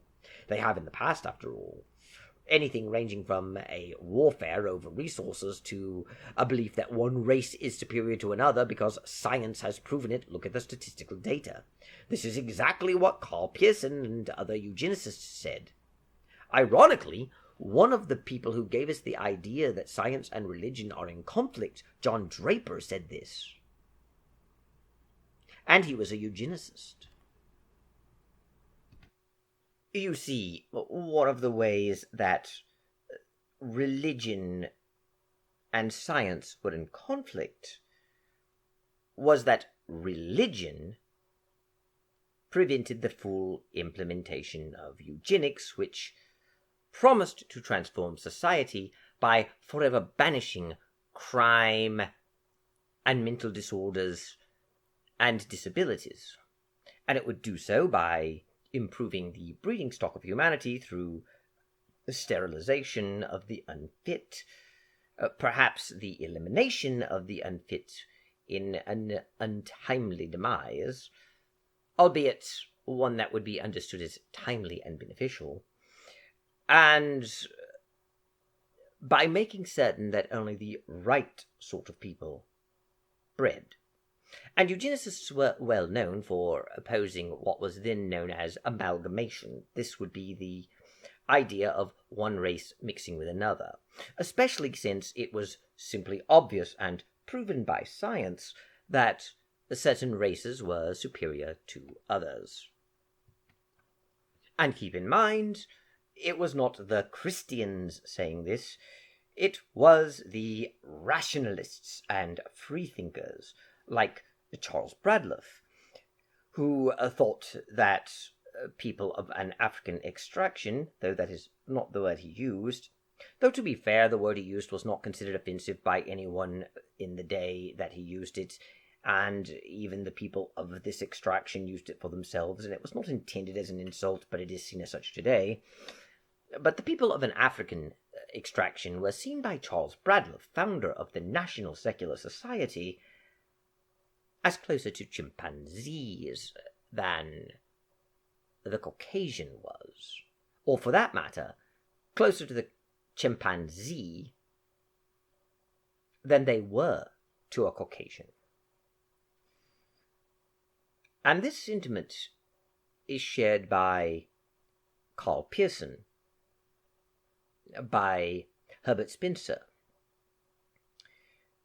by John Dewey, the man who gave us the Dewey Decimal System. The simple reality is, most of the great left-wing progressives were promoting eugenics and held to racial views which they claimed were backed by science.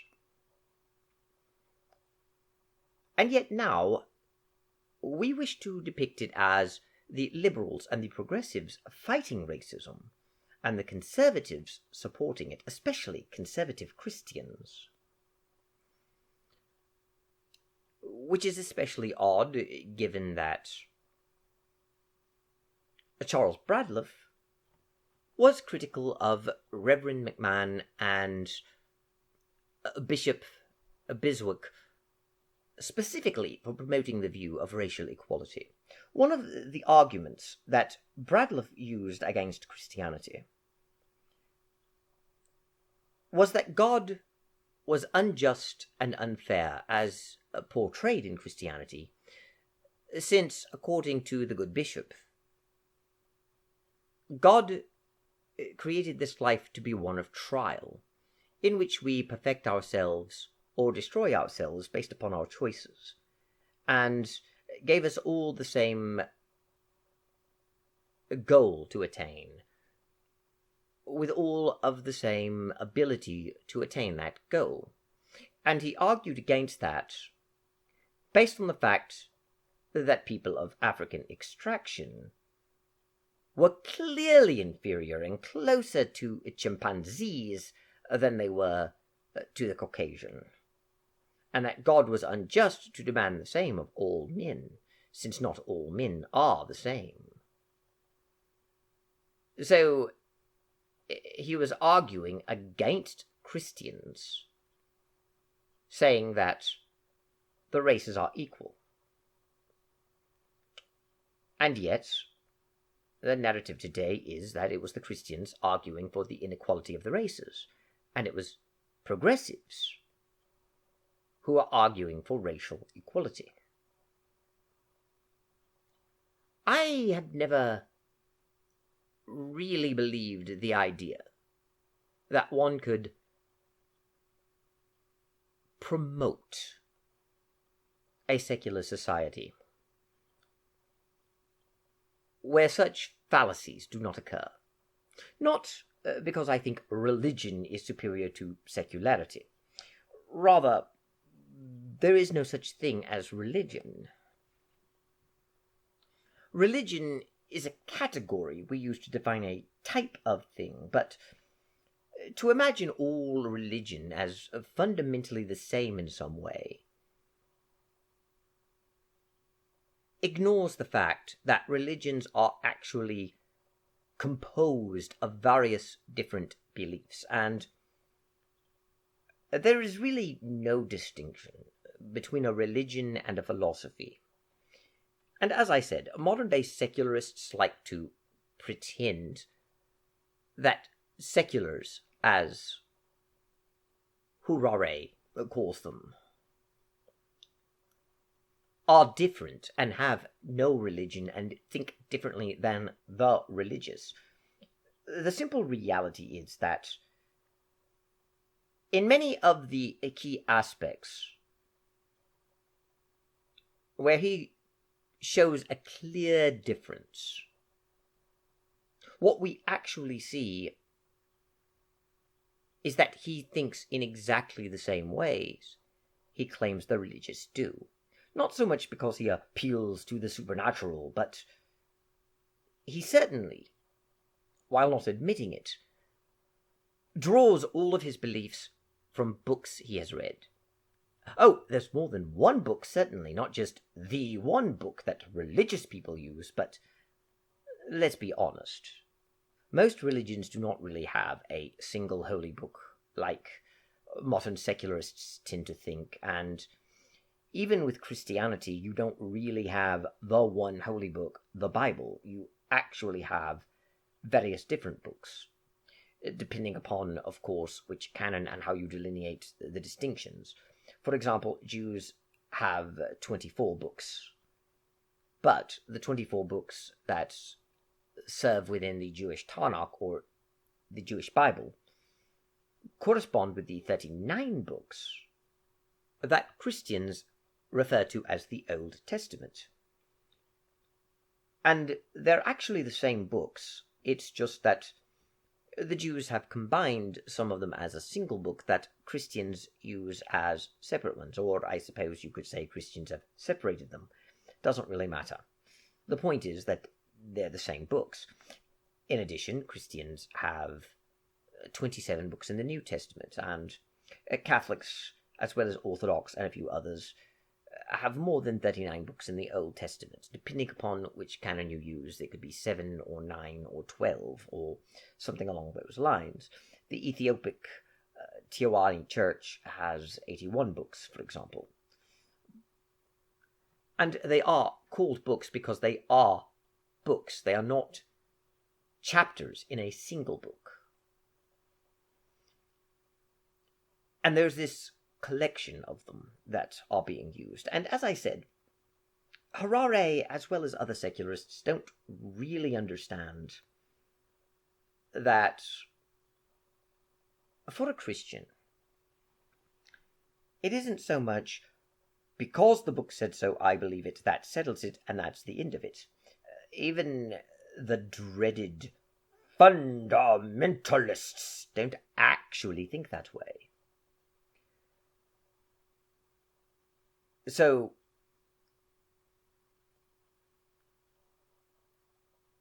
in reality, you're not really dealing with the same sort of situation where, on the one hand, you have religious people who believe without evidence in supernatural stories in a book and don't question it and simply wish to push their beliefs on others without regard for whether or not they share their morals or not, against secularists who use reason and science and a quest for truth and compassion to really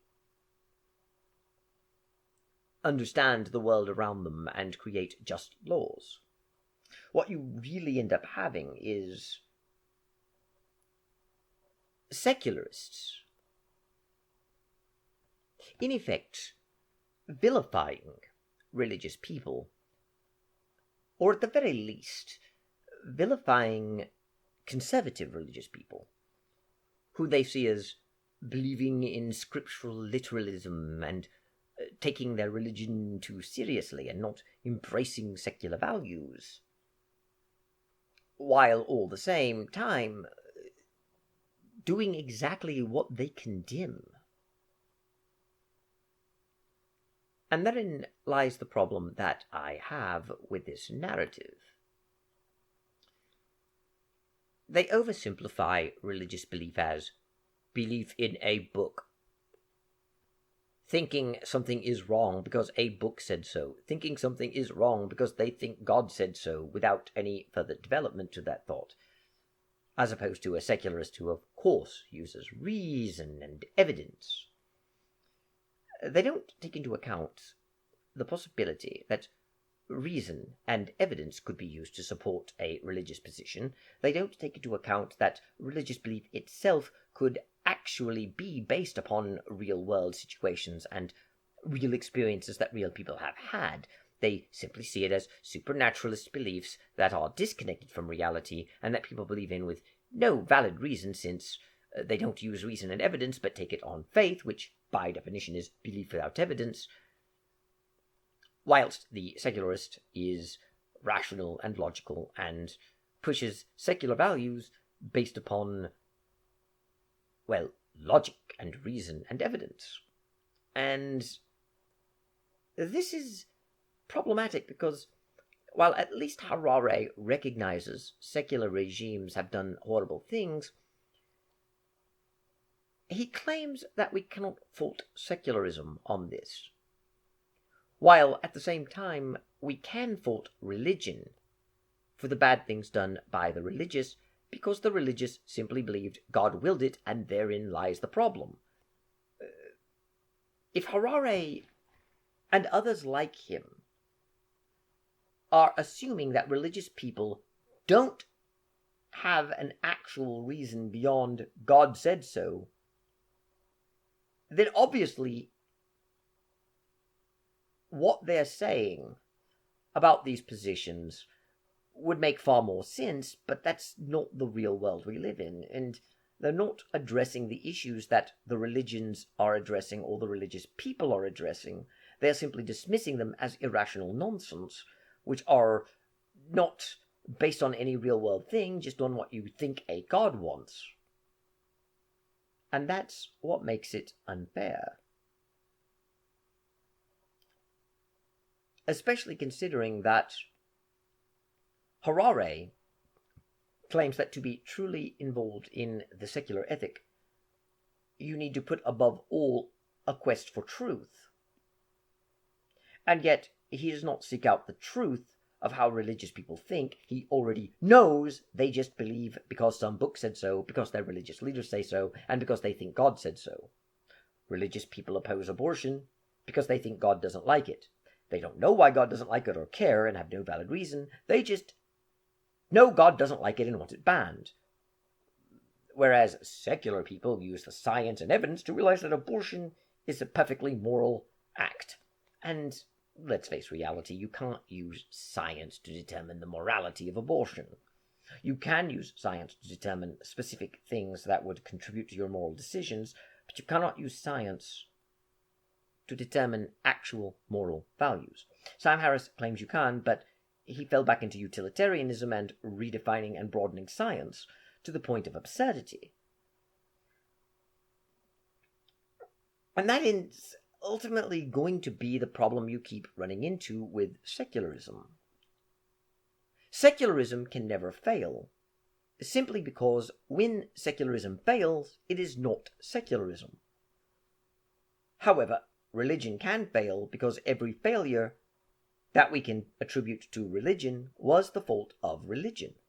Obviously, while Harari is not as vehement as someone like Sam Harris is saying, it's obvious that a mixed bag of good and bad results is going to look worse than a bag with no faults. But there is no reason to think that all of the horrible things done by secular people with no religion, as they're using the term, were not the fault of secularism. The idea that because they lacked compassion or were not seeking the truth doesn't automatically negate that they had the same secular values and secular principles that Harari or Harris or Dawkins or Pinker are promoting, or for that matter the same secular principles as Charles Bradlaugh or as George Jacob Holyoake, or of Karl Marx, or for that matter, of Karl Pearson, or of John Dewey. You can't just dismiss certain atrocities as not really being about secularism, or not proving secularism could just as easily be as bad as religion, by saying that they were the result of people failing to live up to the ideal of secularism, while simultaneously saying a Christian cannot argue that any failure or abuses that happened in the name of their religion, committed by Christians, or simply acts committed by Christians, whether or not explicitly in the name of their religion or not, cannot be dismissed simply by saying they were failures to live up to the ideal. What you're basically saying is, we should judge secularism based purely on the ideal of secularism, and not on the people who actually have to live within a secular society or who are promoting a secular ideal, while we should judge Christianity and all other religions purely by the actions of the people involved and not by the ideology itself. This is a double standard, and it's one that is utterly not justified by the situation, especially since, again, religious people don't just say, the Quran says it, therefore I do it, with no other reason, or the Bible says it, therefore I do it, with no other reason. That is not how people actually approach their religion. And pretending it is, and pretending it's different from secularism, and pretending that we should only judge secular ideals based upon the ideals themselves in an abstract philosophical way, whilst judging religion based upon the actions of the religious, most particularly the failures of the religious, is simply a way to stack the deck in favor of your argument, especially when you present religious people as irrational and as only believing in old book, and only believing something is wrong because God said so and having no deeper reasons. This isn't living in reality. This isn't a quest for truth. This isn't compassion. This is simply being an ideologue relying on a polemic. And am I truly supposed to believe this from Harari? This is the deep reason why secular people cherish scientific truth, not in order to satisfy their curiosity, but in order to know how best to reduce the suffering in the world. Without the guidance of scientific studies, our compassion is often blind. Considering Harari would tell us that it was the religious promoting racism, not the progressives and the liberals, but the religious. And considering that Harari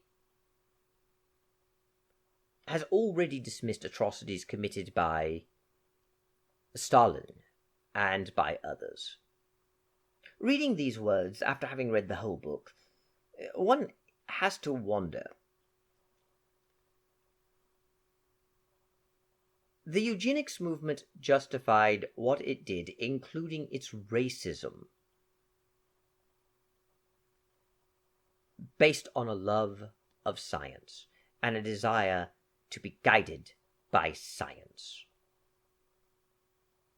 The eugenics movement also operated under the principle that it was improving human society, and that these were acts of compassion, that forced sterilization of the mentally or physically unfit was compassion,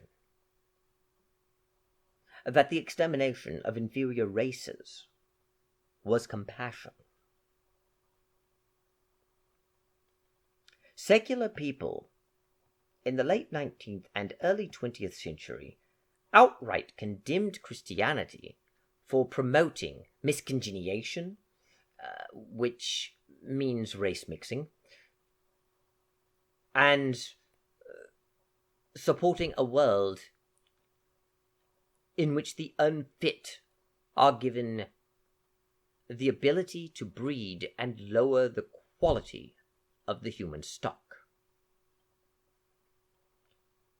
Francis Galton, the father of eugenics, and I know some will say he wasn't the father of eugenics.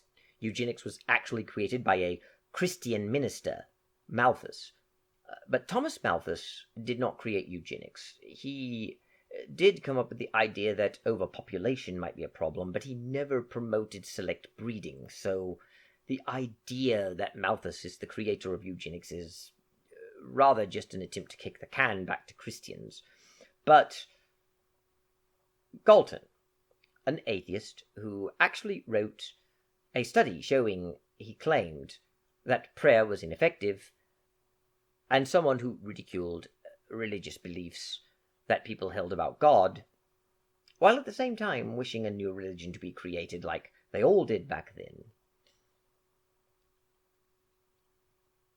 argued that we should close down orphanages and certain work programs because all they did was enable the unfit to breed.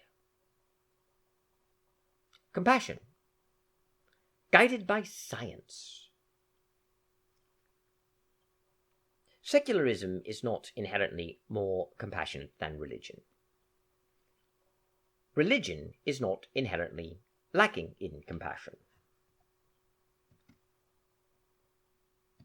And it doesn't really matter that Harari or Harris or Dawkins or others think it is. Just as pretending the Bible is simply arbitrary rules written by Bronze Age goat herders about this imaginary God does not prove that what it says is not true, or that if it does say anything true, it's either blindingly obvious or just by chance. Which is actually one of the biggest faults to the way this perception is handled.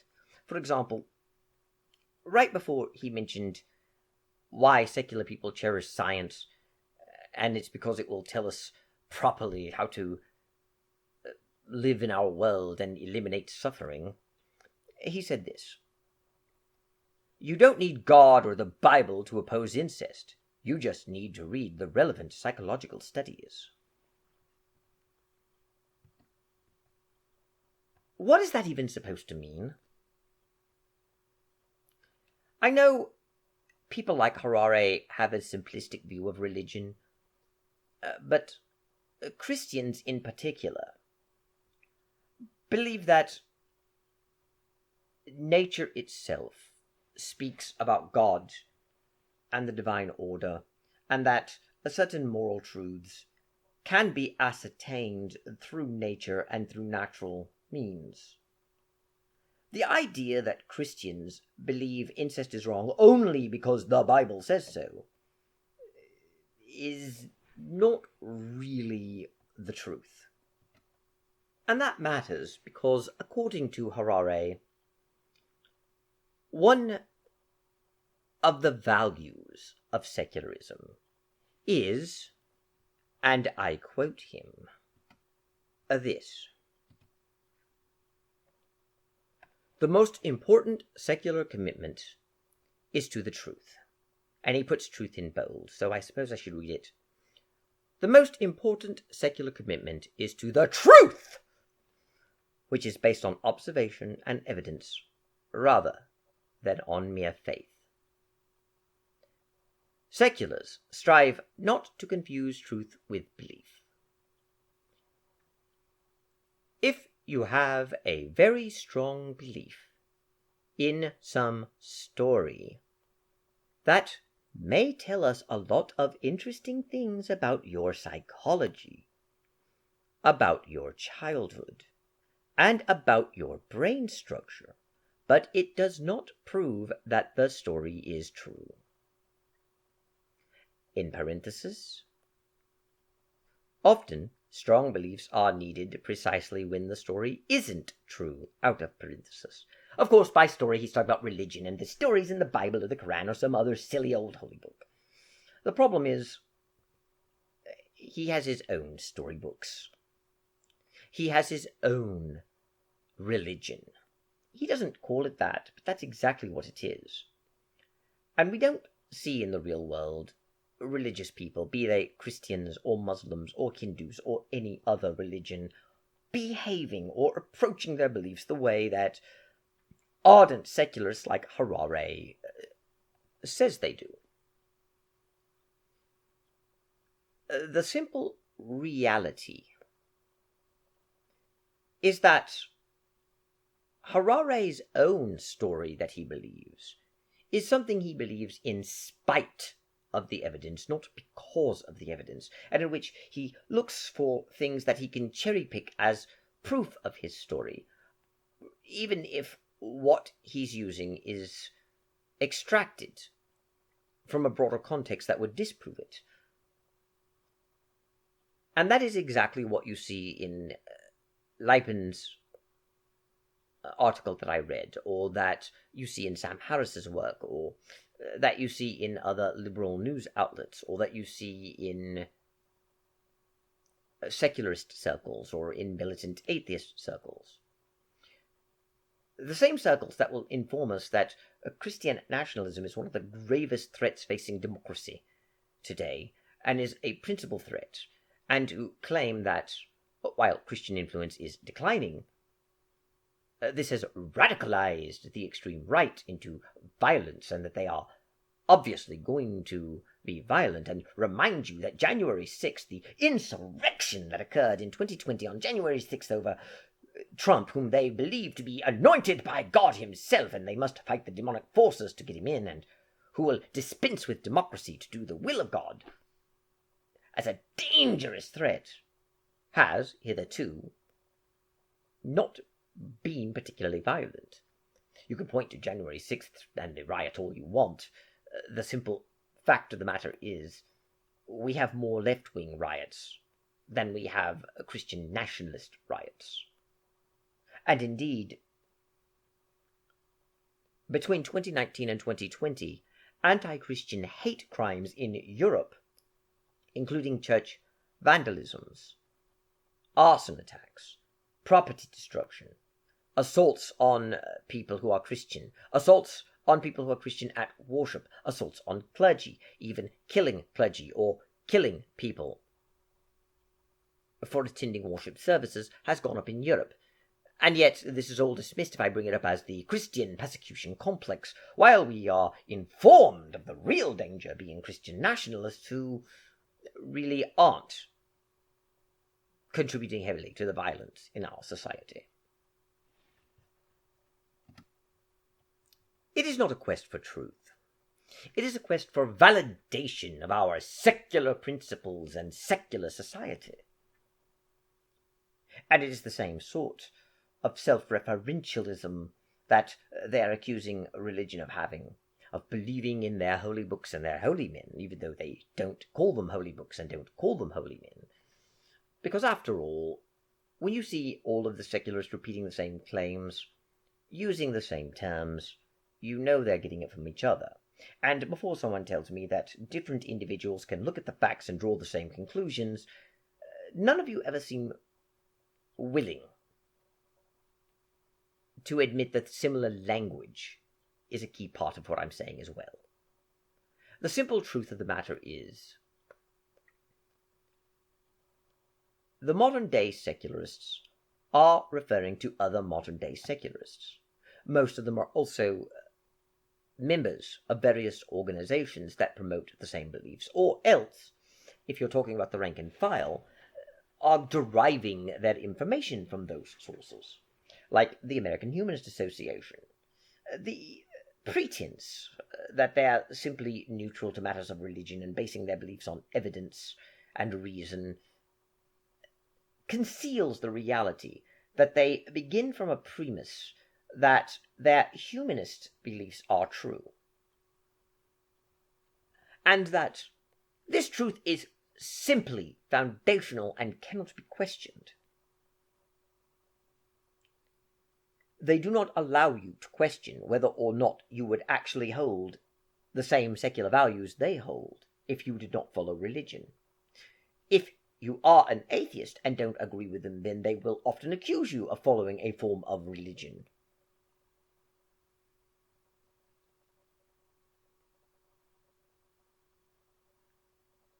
The simple fact is, while they don't use the word blasphemy, they have their own form of blasphemy, and they will punish you for it. While they don't use the word heresy, they will punish you for heresy, and you will be a heretic even if they don't call you a heretic. All you have to do is fall out of line with their secular values. They have created an orthodoxy, and you must obey that orthodoxy. They are not truly motivated by compassion. Compassion is itself defined by the secular values. After all, how can I take seriously their claim that they are seeking truth above all things when they misrepresent the way religious people think and what they believe? And how can I truly see them as compassionate when they say such things as calling people delusional or depicting them as inferior for their beliefs that differ from their own? Let me read to you this. The other chief commitment of secular people is to compassion. Secular ethics relies not on obeying the edicts of this or that god, but rather on a deep appreciation of suffering. For example, secular people abstain from murder not because some ancient book forbids it, but because killing inflicts immense suffering on sentient beings. There is something deeply troubling and dangerous about people who avoid killing just because God said so. Such people are motivated by obedience rather than compassion. And what will they do if they come to believe that their God commands them to kill heretics, witches, adulterers, or foreigners? Are these truly the words of someone whose two chief commitments are to truth and to compassion? In his paragraph, when he tells us that secularism is committed to compassion, he spends the majority of his words condemning his simplistic view of religion, which is neither an act of compassion nor is it a quest for truth. It is simply a way of looking at people who are religious as the other and as inferior to you. And what he said is very clearly self-defeating, because he undermines his own point with his own lack of compassion and lack of interest in the truth. Even what he says about why secular people oppose killing is not really the truth.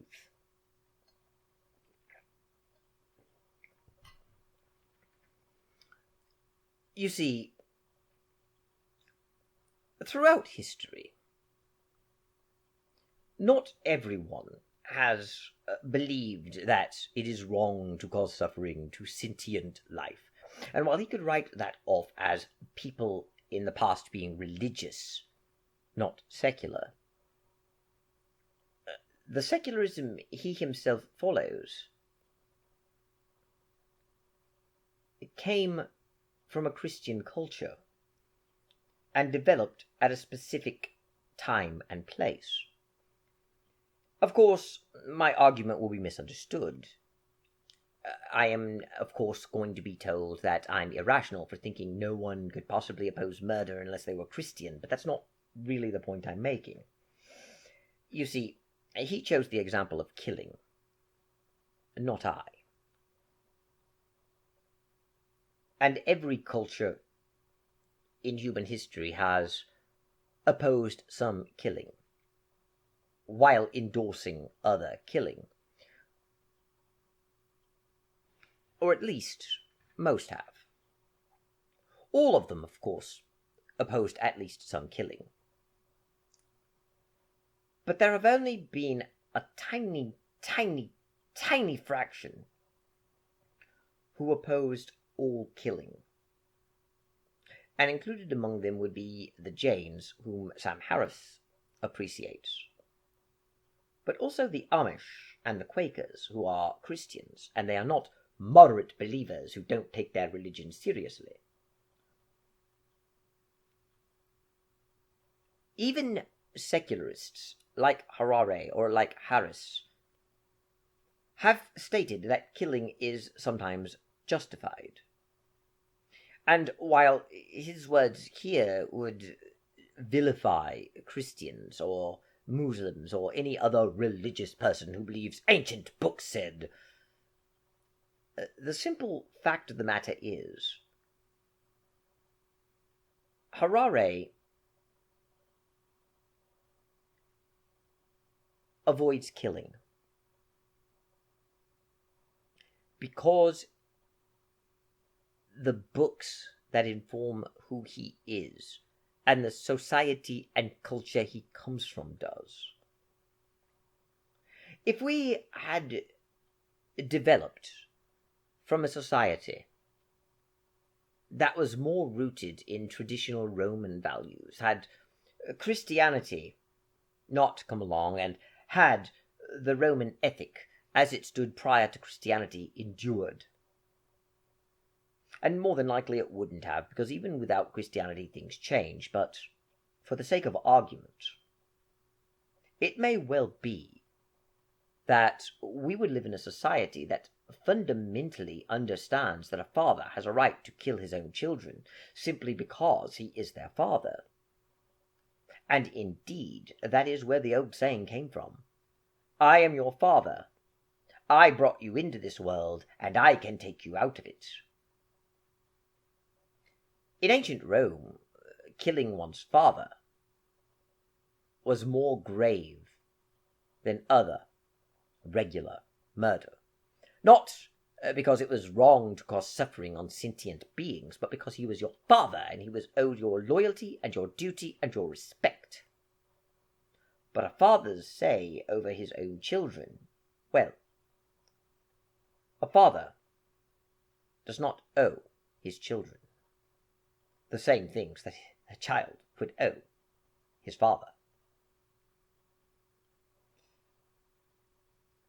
Under that ethic, even should they become atheists, there is no guarantee that their atheism would lead them to conclude differently about a father's inviolable right to kill his own children.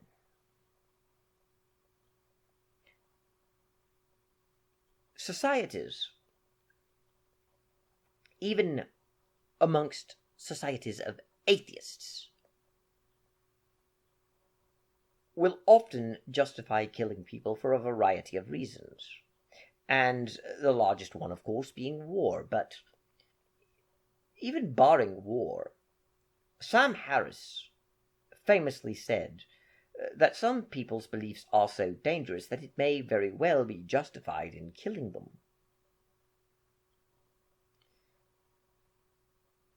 The idea that Harari is promoting here,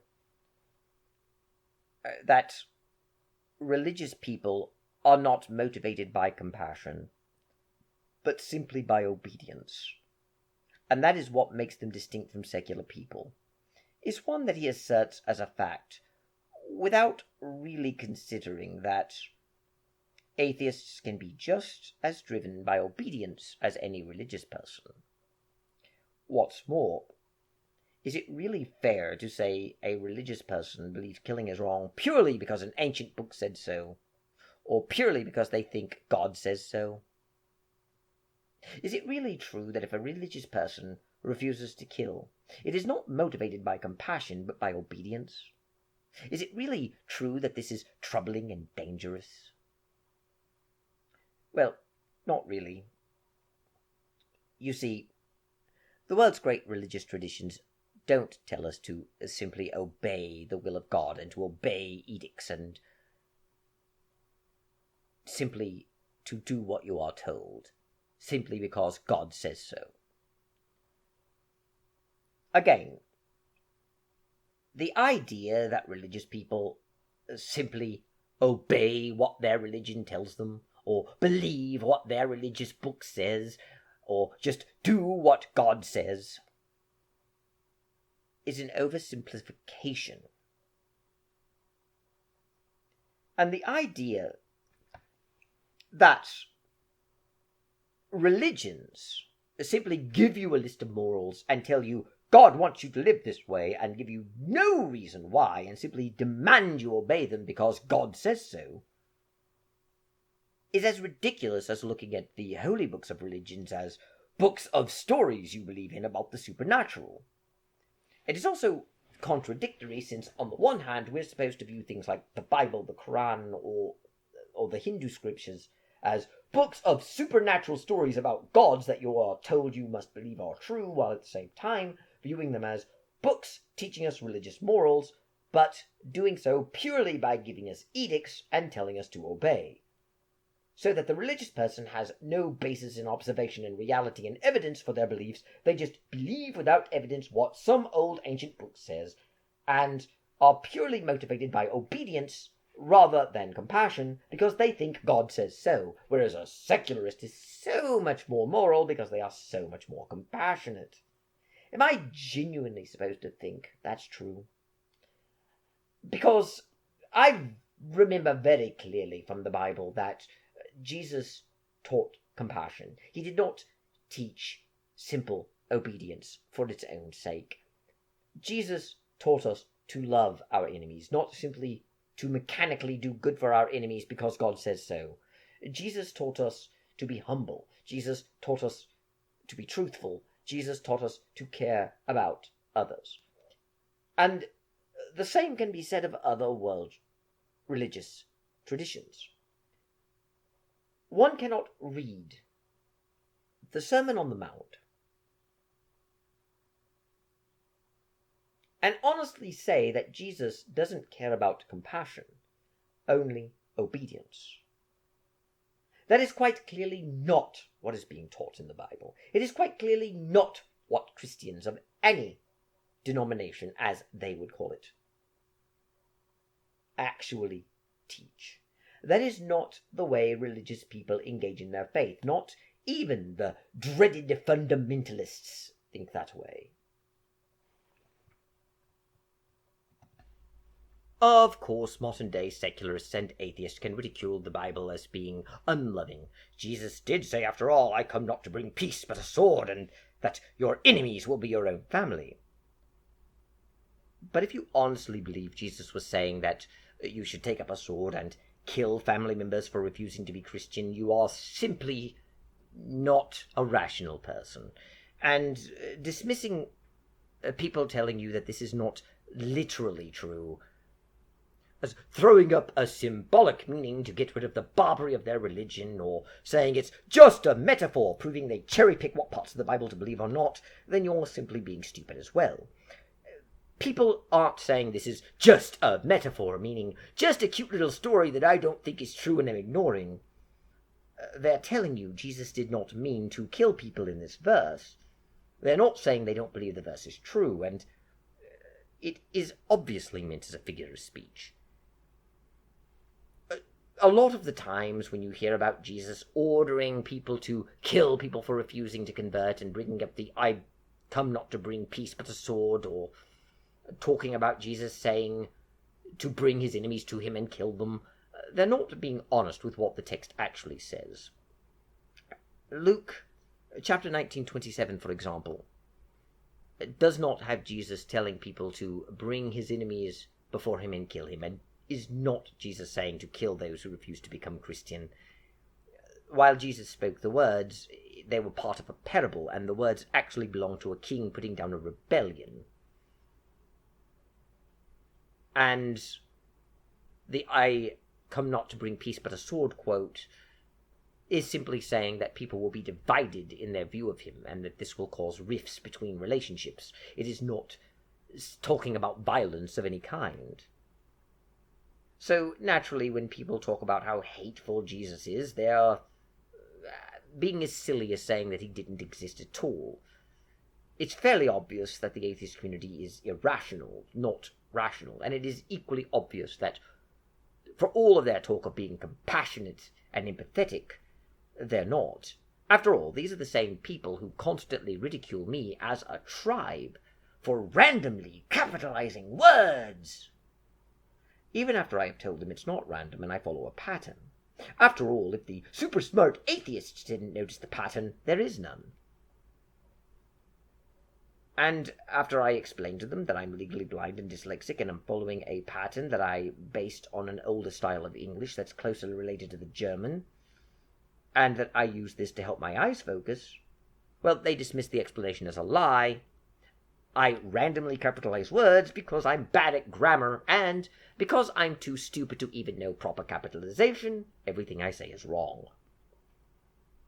Keep in mind, these same atheists also claim that Christians are ableists who follow a religion which is harmful to people's mental health, because it tells you that all of your problems can go away if you just pray hard enough, and they tell you to pray away your problems, and when you fail to do that, you feel that you're not praying hard enough or believing hard enough, and you accept the blame for yourself, and the church makes it worse by saying it is your fault. You really aren't praying enough. You really aren't believing hard enough. If you were, you wouldn't be having these problems. And of course this creates guilt and shame and anxiety, which creates even more psychological damage. Oh, how evil the Christians are.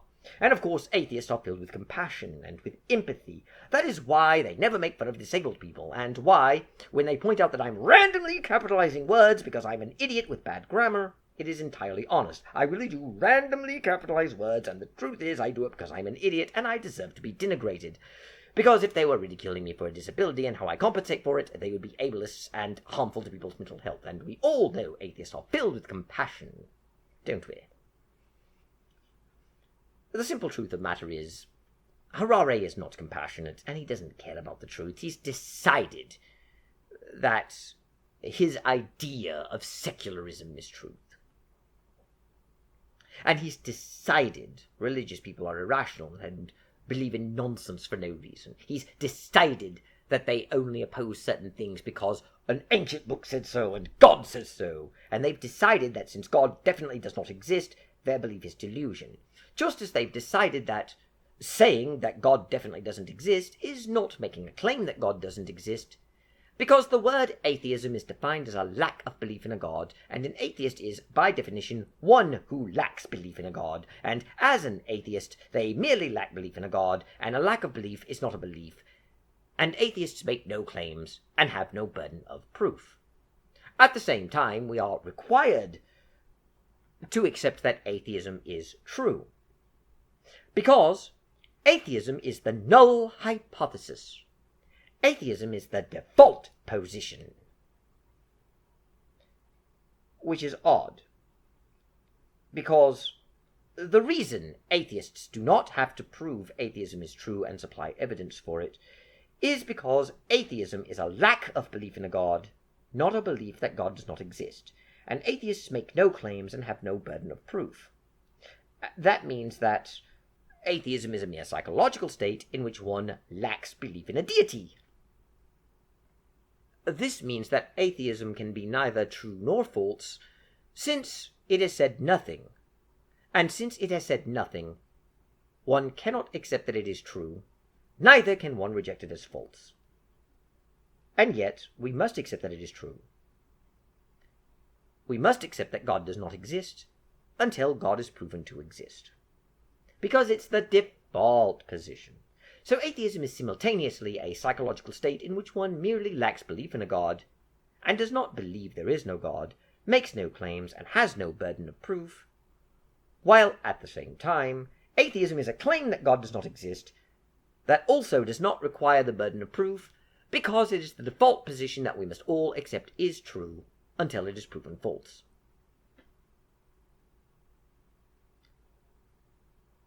The reality is, of course, that This makes atheism unfalsifiable and gives it an unfair advantage, especially since in the real world the atheists don't merely lack belief in a God and passively sit there. They outright declare that no one should believe in God, and that people who do believe in God are delusional and violent sociopaths.